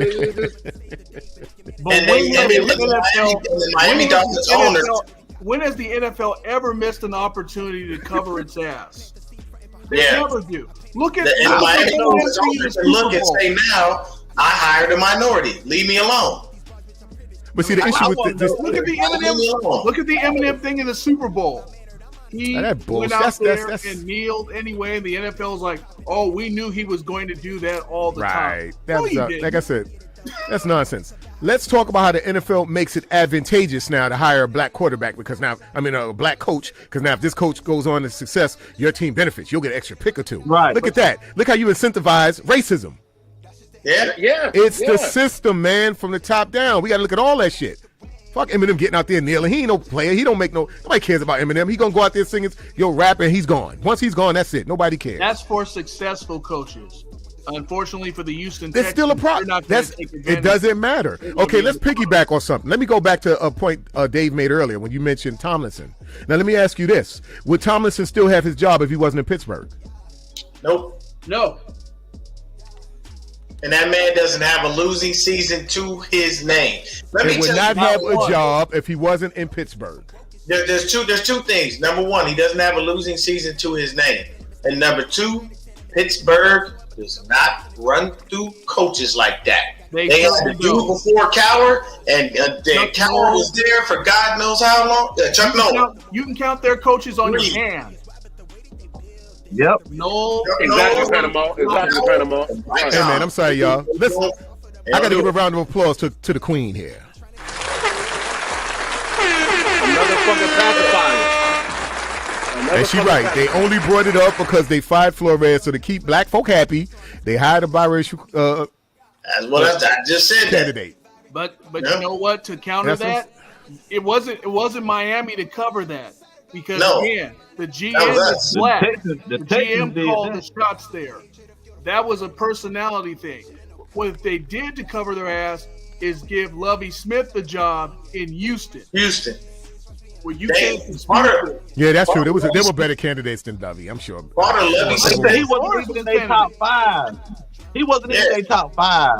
Nope. Well, this is Lovie Smith and the other dude they brought in, Pep Hamilton. The reason those two men are there is to do one simple thing: get Deshaun Watson back in the building. That is the only reason they are there. And let me tell y'all something on Deshaun Watson. For everybody watching, where's the lawsuit?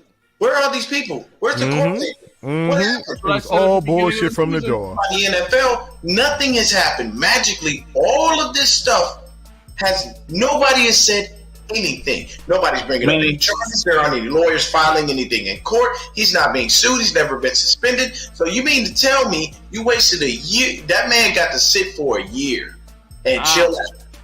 And nobody decided to do anything. And everybody's like, oh, he has to clear that up. Clear up what?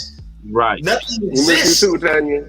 There you go, Tanya. Let's give it up, y'all. Don't say wow and don't say ow. Let's give it up for Tanya. Say ow. Wow. Tanya showing up late. We're going to dock you, Tanya. We're going to dock you. The reason they did that, Dion, is because they wanted to devalue his trade effectiveness in the offseason and the. But look, though, Regular season. Motherfuckers still get him though. They still want Hey, him. Don. Yes, sir. Want him. Hey, pull up. Still a comment about old boy from Seattle. From Seattle. Okay. Because when this shit happened, was that the dude who beat? Man. Who beat his wife? Yeah, beat the black girl. Beat the black girl. Hey, look the other way. When that Look happened, the other way. Like, they said it was mental health and all of that shit. But when Antonio Brown ran out the field and took his jersey and shit off, he was crazy. Or Ray Rice. You know what I mean? You know what I'm saying? Like, come on, man. Like, it's. let's not talk about this shit. Let's not go about the Giants kicker now. Oh yeah. You don't know, man. Hey. Even our boy Bruce Miller. Y'all remember Bruce Miller, man? Or the recently retired Ben Roethlisberger. You know, he went through not one, but two separate domestic incidents. And still allowed to quarterback. Yeah, man. It just. It's in your face. It's right there in your face. With being rape allegations, you know, he did that down here. Right. But they said the people that he paid off the bar and he paid off the girl. So that's why all that shit disappeared. Yeah. Look, money talks and you know what walk, okay? That's just how it works, okay? If you got the bread, they'll go ahead and get you going. Cause he got a crib down here in Milledgeville where it happened at. Hey guys, but you know what was funny about that case? The very thing that they tried to use. The very thing that they tried to use to make their argument is what killed it. Remember, it was like the numbers. Oh, we got 20 women, we got 30 women, we got 40 women. Go down. Go, get out here. They got 20 women, we got 30 women coming forward, we got 40 women coming forward, but not one criminal charge. None. Nobody locked them up. So I'm like, don't you find that little? And people were still running with this. So I'm like, this don't make sense.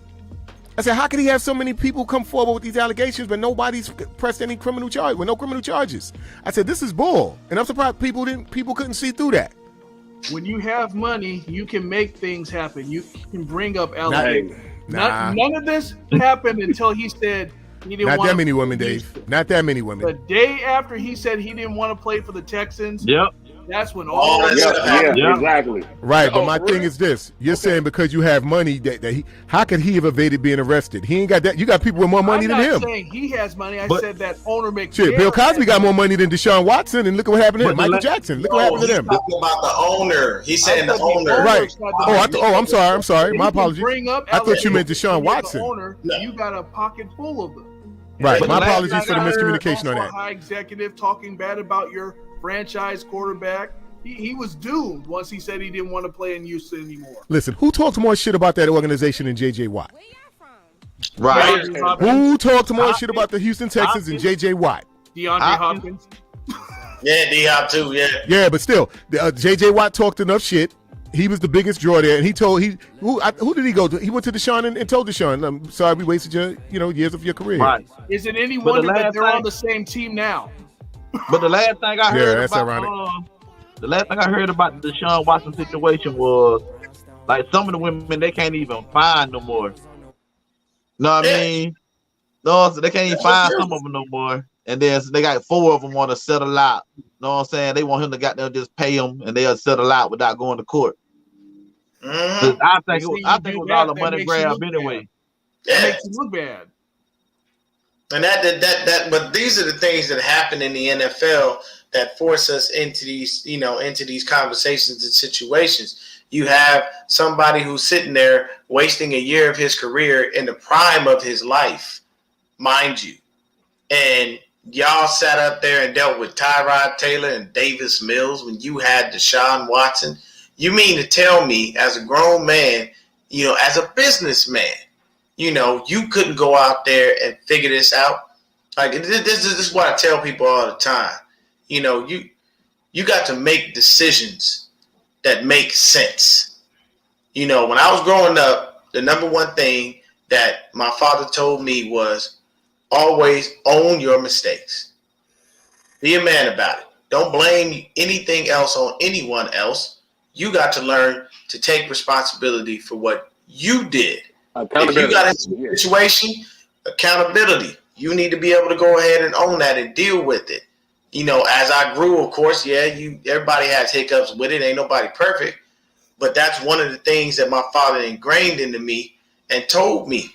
So Bob McNair could have just owned it. Look, man, come to Deshaun. I screwed up, bro. I know we got some problems and some issues, but I would love for you to be the quarterback of this franchise and lead us and continue to lead us. We'll go ahead and make some decisions, put some things around you. You know, not every decision is going to be involving you, but we will definitely do what we can.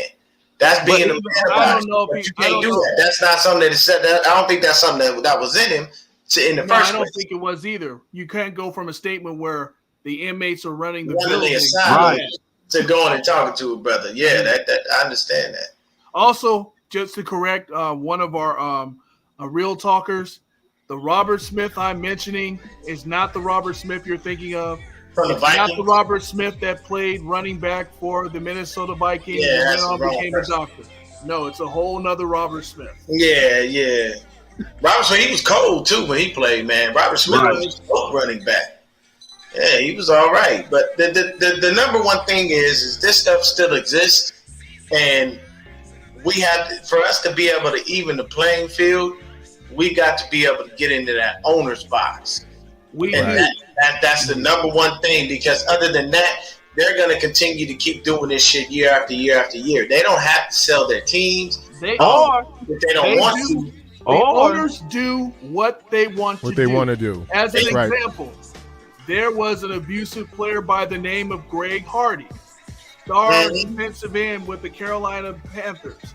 Yeah, he's an MMA fighter now, I believe. Never knocking motherfuckers out. Why? Because he brought money in. He kept Carolina relevant. They weren't going to mess that up. Hey, look. You didn't hear anything about fines. You didn't hear anything about arrests or suspensions with that man. And he should have been put under the jail. Well, if you're helping the team win, him an asset, he was never touched. If you're helping the team win, they you're not going to be expendable like that. You know, if you're helping the team win, they're going to let a lot of shit go by, man.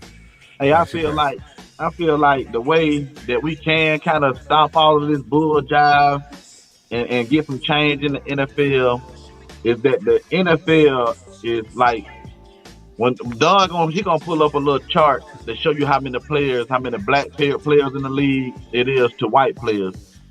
If every last one of those black players refuse to suit up and play in the game, it won't be no game. It'll only be enough players to probably fill up 4 teams. You know what I mean? And I want to get into that chart, G. I want to get into that. If that's true. Because we had all the players walk off before for a strike, and we had a whole season of strike players.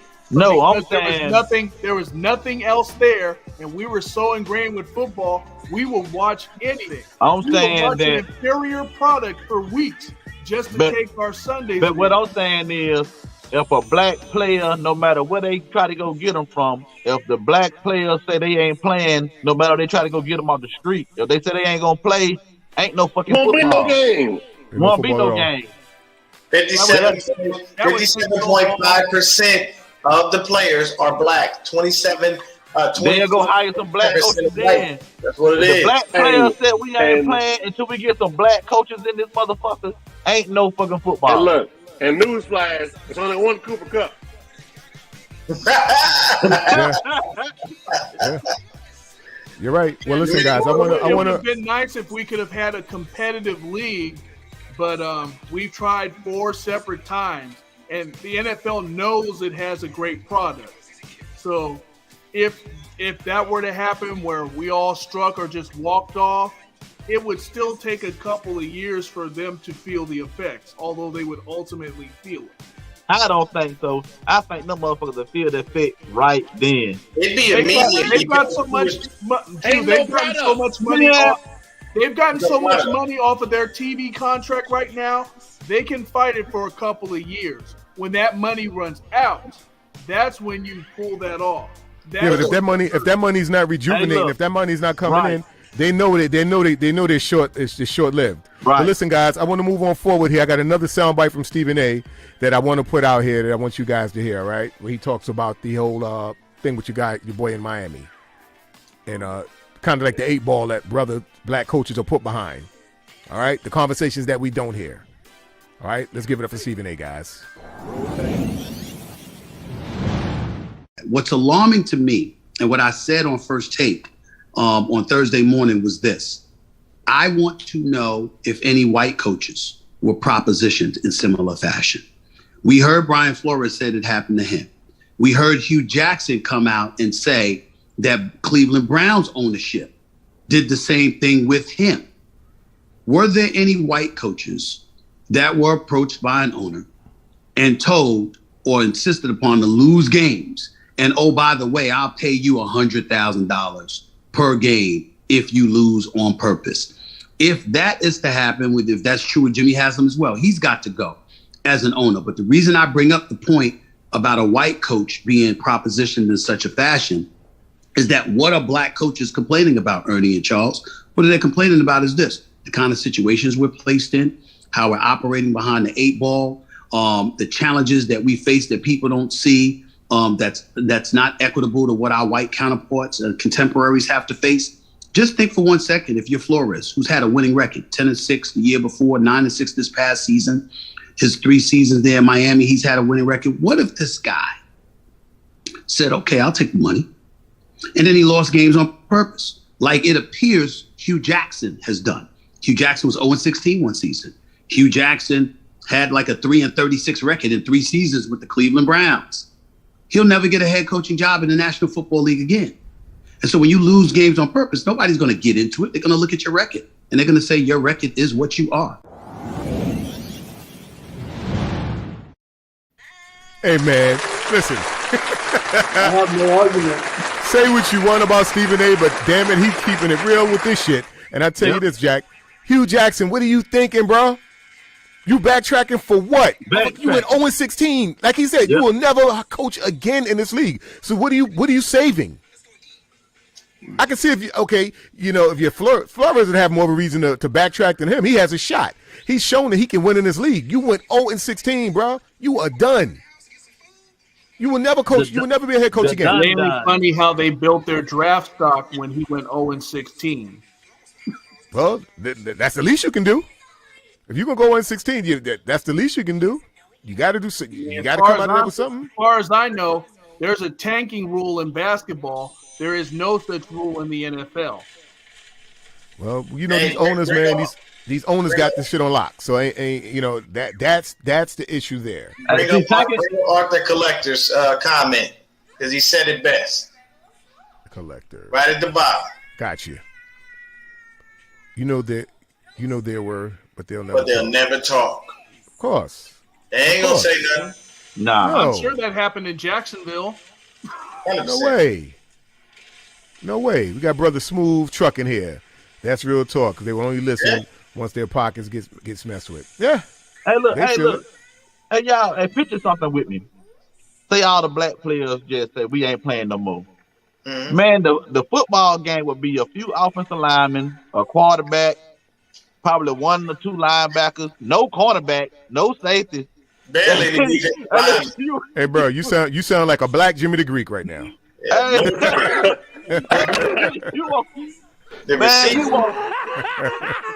Black Jimmy the Greek over here. No corners. Ain't no fucking way. You're going to watch an offensive lineman and a quarterback throw to nobody. Cooper Kupp going to be on 5 teams. Him and Trent Taylor. Well, let me ask you guys this. You believe Panama's comment? I'd rather be a black Jimmy the Greek than a black Tiki Barber. Oh man. Hey, you got that one too. You know business, born insecure junkyard mother. That's what you are. But listen, speaking of that, Rob Parker, I'm sorry, but Rob Parker tore Tiki a new one. And I got an article here from Rob Parker addressing Tiki and those who think like Tiki. Okay? Parker says, this has happened time and time again. Black players have shown up just in time to give these bad owners offenders a get out of jail free card. They are the mouthpieces for teams. They are sent out to paint a different tale. And why wouldn't they? They want to keep their sweet access. Continue to get goodie bags and stay on the Christmas card list. It's downright shameful. This isn't about feelings. It's about facts. All right. Let's give Rob Parker a round of applause for that tell him like it is article there. And it's the truth. That is real talk. That's just the truth. They don't want to rock the boat. Tiki. I mean, you heard how he said, "Oh, the Moors, they're not racist." I know they're not racist. Motherfucker, you don't know what they talking about when you leave the room. Right. Shut the fuck up. You don't know what these people are talking about when they leave the room, but you see their actions. The damn with how you feel. Look at a person's actions. Look at their actions. What they say is about what they do. Yes. As soon as he walk out the room, they be like, "Look at his bullet head ass." Little egghead motherfucker. Yeah. You know, marblehead motherfucker. You know, could you imagine? All right, here's Rob Parker. This is the second piece of that article. I thought it was interesting and noteworthy of mentioning on the show here. He says the mistake Barber and other players like him make is that they're so caught up about how they were treated. It's not about them. It's not about them though. Often you can tell how genuine people are about the way they treat people they don't know. That's the true test, especially when it comes to minority hiring. Your track record speaks volumes. Exactly. Give it up for that brother. All right. Give it up for Rob Parker. This is what I would say on that. The main issue is people will go ahead and put their feelings to the back because they don't mind stepping on other folk in the process of it. It's selfishness. You know for a fact. It's selfishness. Here's the thing. Tiki Barber, he know for a fact that this shit happens. Ain't nobody blind. You see it right in front of your face. Right. My thing, the number one thing with a person like me is just don't lie to me. Keep it a buck. Tell me the truth. If you don't like me, just tell me. I won't bother you. I won't talk to you. I won't look your way. And if somebody says, well, man, that's messed up. No, it's not. They just kept it a buck. Don't care for me. It's fine. Right. But they don't do that in the NFL. They make it seem as if everything is okay and everything is all right, and we're just going to take real good care of you. And the next thing you know, you're sitting there with nothing. If you go, I work, we all have jobs. Right. But if I'm going to a job interview and I know that job was promised to someone else and I'm not going to get it, why waste my time? Yeah, exactly. I'm not even going to do it. I have no reason to care. And I can tell you, when you see cats like this, you know, these dudes out there shucking the job for the owners. Oh, yes, sir. We going to make sure they be real quiet for you, sir. You know, the cats that... Yes, sir, Master Boss. Yes, sir, boss. We got you. You know, don't worry. Them people, they ain't gonna talk bad about you, boss, because they, if you sick, we sick. We don't need that from you. We need you to be able to stand on your own 2 feet and stop acting like that. That shit is dead and gone. Ain't nobody out there picking no cotton no more. Tighten up. You can't be sitting out here talking like that when you know the stuff that's right there in your face. I guarantee you're going to face some of this stuff in your life. Just because some organization treated you nicely doesn't mean that these things don't happen to other people and other brothers. You got to stand up for us. We have to stand up for each other. We have to come together. Well, that's funny you say that because I'm sorry to cut you, Dion, but that's the thing there. They think just because, okay, another black person sides, let's say, with the status quo, that it's not racist just because he said it, so it's not racist. No, that's not the case. And that's what Brother Parker is talking about in the article. Like, it's not about how they treat you. It's a collective. Right. And like I said, you don't know what the conversations are being held. You know, all you can say is you can hope what they wouldn't say or wouldn't do, but you can't say for a fact what these people talk and how these people think. Their track record is not a good one. Like they said, they had a gentleman's agreement to keep African Americans out of the league for what was it, 12 years? And that's fucking crazy in itself, man. That they would even do that. And we're seeing the same practices today. But see, Don, what's fucking mind blowing is you have the kind of gentleman's agreement, But now look at the league. Yeah, well, I would say 80 to 85% of the talent is African American. In fact, African American. How the fuck? Something that the league is predicated upon us. Like y'all said, if the season started with no black players, nobody playing, bro. They be playing. Well, look, I want to go into who gonna watch this shit. And then look, and we got plenty of black people that got money. Black players can walk out. We can start our own fucking league, and everybody will go watch that shit. Because the entertainment value is there. You have to remember this is why I said exactly what I said at the beginning. If you take us out of basketball and football, it's pointless. No one cares. Because you know what? The shit that we do, they are not going to be able to do. The spectacular catches, the way that we adjust our bodies, the torque, the Russell Wilsons, the Lamar Jacksons, the Kyler Murrays, the Trey Lances, all of these cats that are bringing it in, you have to remember something. There was an evolution in quarterback, because for quarterback, for a long time, what was a quarterback? White guy, always. Well, did you guys know? And very long had time. The quarterbacks your Randall Cunninghams. You had your Warren Moon, who said he dealt with racism in many different ways. Of course. So, let me give you guys a historical fact on something. Did you know that the NBA banned dunking at a point in time? Yes. You couldn't dunk the ball. Yes. Mm-hmm. So I mean, I guess they'll go back to it'll go back to shit like that. Okay, well, you can't do this. You can't dunk the ball. You can't stiff arm. You can't. It's ridiculous. What you would do at the time that they banned that, they had a rival league. The NBA wasn't as structured as the NFL. Could we start our own league? Yes. It would take a long time to profit, because remember who owns the stadium. Yeah. Remember who owns the parking rights and the land rights.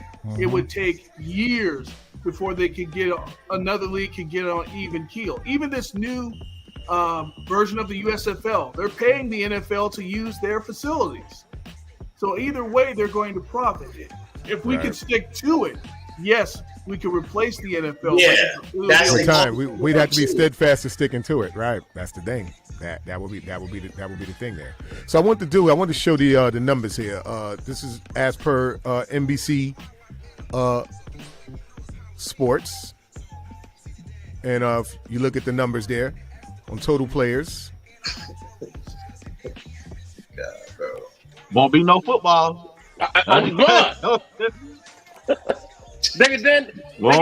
fucking football. Let me just do the quick math here. There are 53 roster spots. Won't be no football. Ladies and gentlemen of the jury, the only exhibit that needs to be presented. No cornerback. No cornerback. 1,626 total slots. The numbers don't lie. No further questions, Your Honor. That's 72% of all players. And yet only 3 positions. Yeah. Yep. Okay. Well, let's look at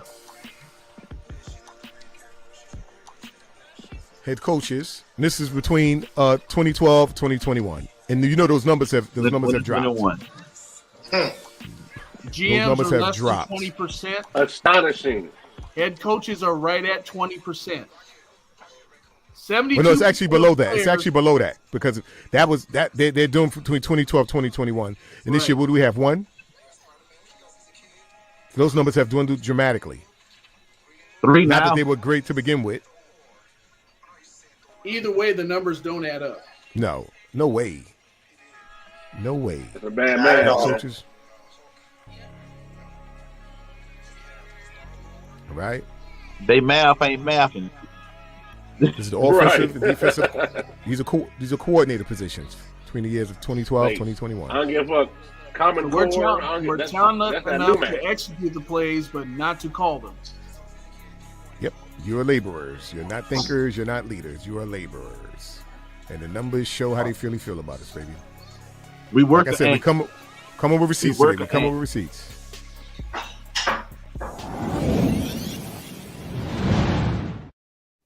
All right. Like I said, we come over receipts today, people. We don't mean to offend anybody. We're not trying to offend anybody. We're not coming for anybody. We just stating our case and improving it. Man. Facts over feelings. Improving it, you know. So I'm looking at the let's get into some of these comments. I know we've been going at it, man, and I know these commentators have a lot. You know, our real talkers, Marquis Vex. That was counting me down. That was counting me down. You got that was Smith. Yep. You got McDaniel, and you got what you call them Pittsburgh. Tomlinson. Yeah. That's Brother it. Marquis. And by the way, guys, if we add another person of color, it is the head coach of the Washington Commanders, Ron Rivera. Right. And by the way, guys, you might as well add goddamn Rob Saleh to then. Yeah. I want to give a shout out to. We ain't talking about that. We talking about black. Hey man, Bobby Adam, let me give a black content creator some shine here. Always faithful 24/7 podcast, guys. You guys get a chance, go support them guys, share, like, and subscribe. That's another group of content creators, that do 49er content. They're starting out. Show them some love, baby. Show them some love. So a few people here asking about McDaniels. Does Mike McDaniels count? Can we count Mike McDaniels? Yeah, he's counting him. They counted him. He's now they counted him because we got supplemental draft picks for him. Right. Which is another thing I have a problem with. Yeah. T-Man 679 says the Commanders are clowns. Well, let's not talk too bad about them. They may take Jimmy off our hands and give us something good for him. So we don't, We need that 11th pick in the draft. Oh man, do we need it? So if they think they can win with Jimmy, let's support that. But I wonder if their cheerleaders are going to dress like the Cobra Commanders. Don't care. Just take number 10. We don't care. Just take number 10. Let's put a bow on them big red bows, like on the front of a new car. Put that shit on his forehead and send him on over there.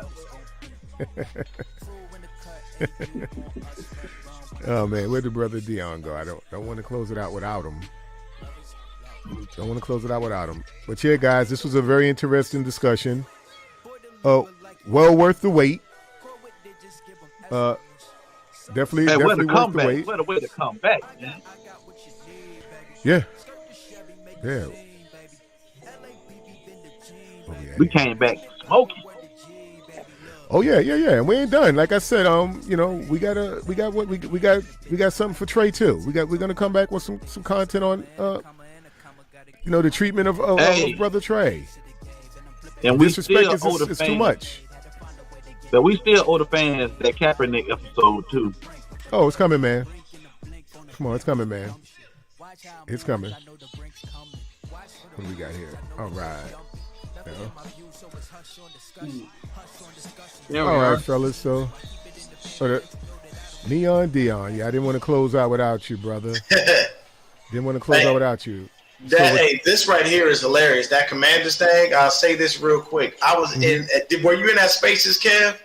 I think somebody mentioned it. I wasn't in there. Girl, some Washington Commanders fans had a Spaces, and these dudes was talking. Washington Commander fans had a Spaces. They had a Spaces. They were saying who they wanted as a quarterback. So Eric Crocker was in there, and he was trying to talk up Jimmy to them, and everybody was saying no. These fools was talking about Jameis Winston, Jordan Love. Now, one guy in there had me dead. This fool, after every sentence he finished, he was like, yeah, we want Jameis Winston. Go Commies. So, no, we don't want Jimmy G. Go Commies. Everything he said, it was go Commies. I was done. It was hilarious. He is insane. That motherfucker out of his mind. Hey, the whole time. Yeah, man. No, see, what we need to do is this. I still have a Colt McCoy jersey. Go Commies. Bruh. You had an entire season to come up with a name And this is what you came up with. Fucking Commanders. And then when they revealed the name, they still had the audacity to have employees in jerseys saying Redskins on it. I mean, oh, did you see how they really got revealed? It was a news helicopter. Yes. That shined into their building and looked, and it said Commanders. So they got exposed well before they even actually officially announced it. Yep. They are the Commanders. Well, listen, man. Let's just hope the Commanders can take number 10 off of us. Yeah. You know, get them off our roster, man. That's all we want. That's all I want. Look, I told you, me and Silverado Kev be singing songs with them in the car, driving them on over there. Don't get up out of here. Mm-hmm. Yeah. Yep. You need to catch that. I'll take you to the airport personally. I did predict that Washington at the beginning of the season would be the place for him to go. Hey. You got a tight owner who always takes huge risk and comes up zero. Garoppolo seemed like the perfect fit to me. So I want to keep that going. Well, like I said, I got some nice expensive luggage here that he could use. He didn't have to give it back. Keep it. Right? Look, Pack your shit and go. You know. I'll Give even it take back, a cut on commission selling his house just to get him out of town. Hey, look, man, you know, at the end of the day, take Jimmy Garoppolo. Go commies. Go commies. That's right. All right. All right. And with that being said, fellas,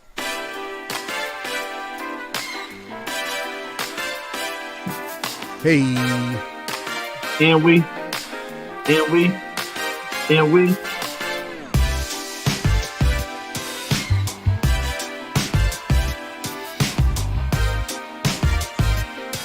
All right. You guys know time of the show this is. It's out the Parting Groove.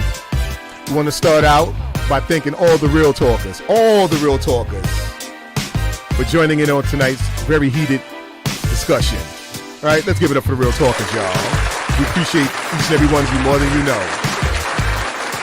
And I want to give a thank you and a shout out to the crew. All right? That's Silverado Cab, Judah Great, King Sersky, Dollar Bill Will, and Super Dave, the OG.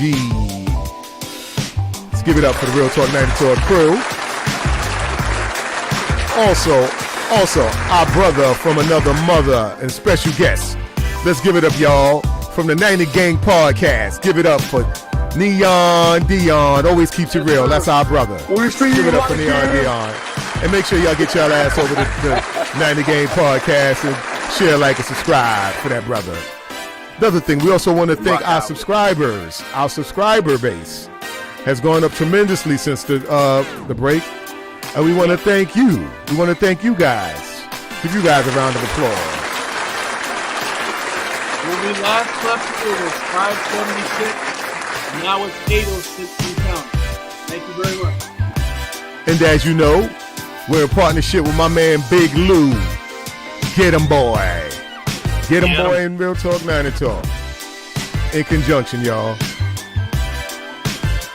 Hey. And Don, when you presented this idea, you know, we were all for it. We want to thank you for having the wherewithal to keep pushing this topic over the last 2 weeks, because a lot of people want to avoid this topic, but we can't wear the title Real Talk without really talking about it. So thank you for pushing that forward. You're right. And thank you guys, man, for, you know, being forward thinkers and critical thinkers and just being real. So with that, I give you guys another round of applause. In the words of Stephen A. Smith, you had the unmitigated gall. Go ahead and come on here and talk that real talk. You feel me? Hey, man, we got to do it, man. Look, in words of Martin, who's that Martin character? If I don't do it, then who will do it if we don't do it, brother? Who gonna do it? And that's why I had to bring Dion's ass on over here, man. I said, man, you got to come on here. You get on the show, man. You know, we need steppers here. We need real talkers. I appreciate y'all having me, man. That's right. And you know, Don was right. When I saw that caption, I immediately hit him. I said, I want in on this one. And it's only because I'm so passionate about it, man, because the things that go on in this world surrounding this don't extend just to football. This is in life. This is in business. You know what I'm saying? You got commercials where you actually have a young black man telling you that I'm going to make less than the white man at my same position. Right. You had a young brother in Florida that asked if he could be tried as a white man and had the statistics to back up his claim. Yep. Come on now, people. Don't act like this don't exist. It's in your face. Right. Recognize it. Learn how to deal with it. Help us combat this stuff, man. We ain't out there telling you this shit for our health. We got to live through this. And something else I want to say, too, to piggyback off that. And I think we spoke about this, Dion. Like I said, we talk about, people like, like Dave was saying, people like to separate sports, from politics and life, and you can't do that. Because at the end of the day, when them brothers take them helmets off and them uniforms off and them cleats off and they leave that stadium, guess what? They're just like us. Yes. Yes, it's a damn shame I even got to say that, but yes. This is a very important topic. And like I said, for those who want us to shut up, kick rocks. We're not going to shut up. We absolutely will not shut up. And if you don't think this is we talk enough football talk that what we're doing is divisive, then you're in the wrong channel. Yep. Because trust me, we know our football now, but we're going to address the real. We're going to address what's real. And with that being said, stay faithful, but more importantly, stay real, because if you're not real, makes no sense to be faithful. Get us on out of here, Jew. Yo, fellas, hey, awesome show. Hey, and it was long overdue.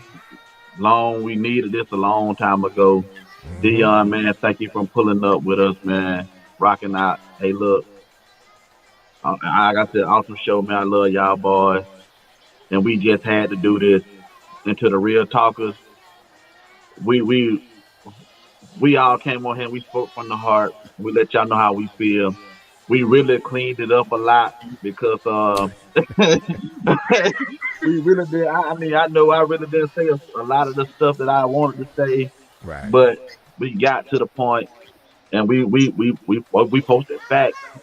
I mean, we didn't come on here. We didn't speak no lies. We didn't speak no opinions. It was straight facts, real talk, no chasers, and that's the only way we know how to be. And we're going to keep bringing it to y'all the same way. And I know I seen my son in the comments, and he was asking, like, when we going to start selling the Real Talk merch, when the cups coming, when the shirts coming. Man, it's going to come, son. You know what I mean? And he don't text me 3 times. I'm like, it's done. When we going to start? Y'all going to start selling the cups? Hey, look, man. We going to get all of that out here to y'all soon. Well, soon, we just trying to continue to grow as a show. But soon they'll be able to get that stuff through Get 'em Boy and Brand Like Pros. Yep. They'll be able to get it. They'll be able to get this stuff through Lou. Like I said, it's a partnership here, and that's a real brother. And you got to be real. If you ain't real, we don't rock with you, man. It's just that simple. Right. Hey, don't get it twisted. Just because we had all this energy on this show, don't think we're not keeping abreast of current events. Oh, we are. Yep. We are. Hey, and we appreciate everybody that subbed in the past few days, man. And I love seeing it every morning. I get up and check it. Man, we skyrocketing. So, hey, tell a friend, man. Like, share, subscribe. Man, y'all can catch us on Apple Music, Spotify. You don't get on YouTube, man. You catch us on all of that, man. You don't want to watch us? Listen to us. Put us in your ear while you at work. That's right. Let us make your eardrum feel good. Tap in, man. Tap in. And like I keep saying, you never know who's going to pull through. Dion, we appreciate you coming on the show this evening. Hey, I appreciate y'all having me again. Appreciate y'all, man. Thank you for allowing me to be a guest. Hey, it feels good to be back, man. In the words of Barnell Hill, did you miss me? I want y'all to know too, man. I put my job on the line. I requested Sundays and Wednesdays off for a goddamn reason. So I can at least make one of the goddamn shows. That's right. Well, it's the off season. It's only one show, so every Wednesday. Okay. And I'm here for it, goddammit. We back, man. We back. That's right. That's right. But man, with all that said, man, we're gonna get through this Ram stuff together. Oh, you talking about that bum ass parade they had with no fans? Oh man. And nobody that was true. That's a joke. It was Bro, empty. they said they had hundreds of fans. Hundreds for a Super Bowl win. Hundreds of fans. That's embarrassing. But let me end the show like this. Fuck them. None of the gang over everything. What he said. That's right, baby. Right there. Right there. Peace, y'all.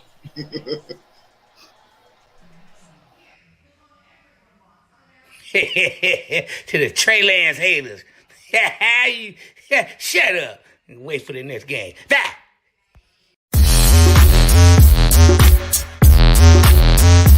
Welcome to the Nana Empire. What up, Spartans? Spartan LG in the building. Empire. Nana Empire. Spartans in the night, baby, what's the plan? 49ers, Niners, Empire. 49ers, Niners, Empire. 49ers, Niners, Empire. It's another 49ers, Empire. We them Niners, Spartans of the night, Nana Empire. Gold-blooded loyalty, desire. Red and gold, black, no the attire. 49ers, Empire. Gold rush. Spartans of the night, baby, what's the plan? What's your profession? Yo, we came to win. It's the kickoff, what's the position? Vince Lombardi, the decision, Super Bowl intentions. Heavy combat, 3-4-4-3 contact. Defensive compact, offensive cortex. We on a mission, gold mine, golden eye vision. Competition raising high, 49 adrenaline. Winning with class, cover zone, pass protection. Linebacker blitz, pass interception. Turn over, new face, new direction. Pistol formation, runner shoot, not a confection. We on Titans, legacy's connection. Empire for hire, no bandwagon suggestions. A living, learn the lessons, a legend's question. Essence of warriors, winning like champions. Die hard, faithfully, this is our confession. We came to win, baby, that's our profession. Hey, we them Niners, Spartans of the night, Nana Empire. Gold-blooded loyalty, desire. Red and gold, black, no the attire. 49ers, Empire. Gold rush. Spartans of the night, baby, what's the plan? What's your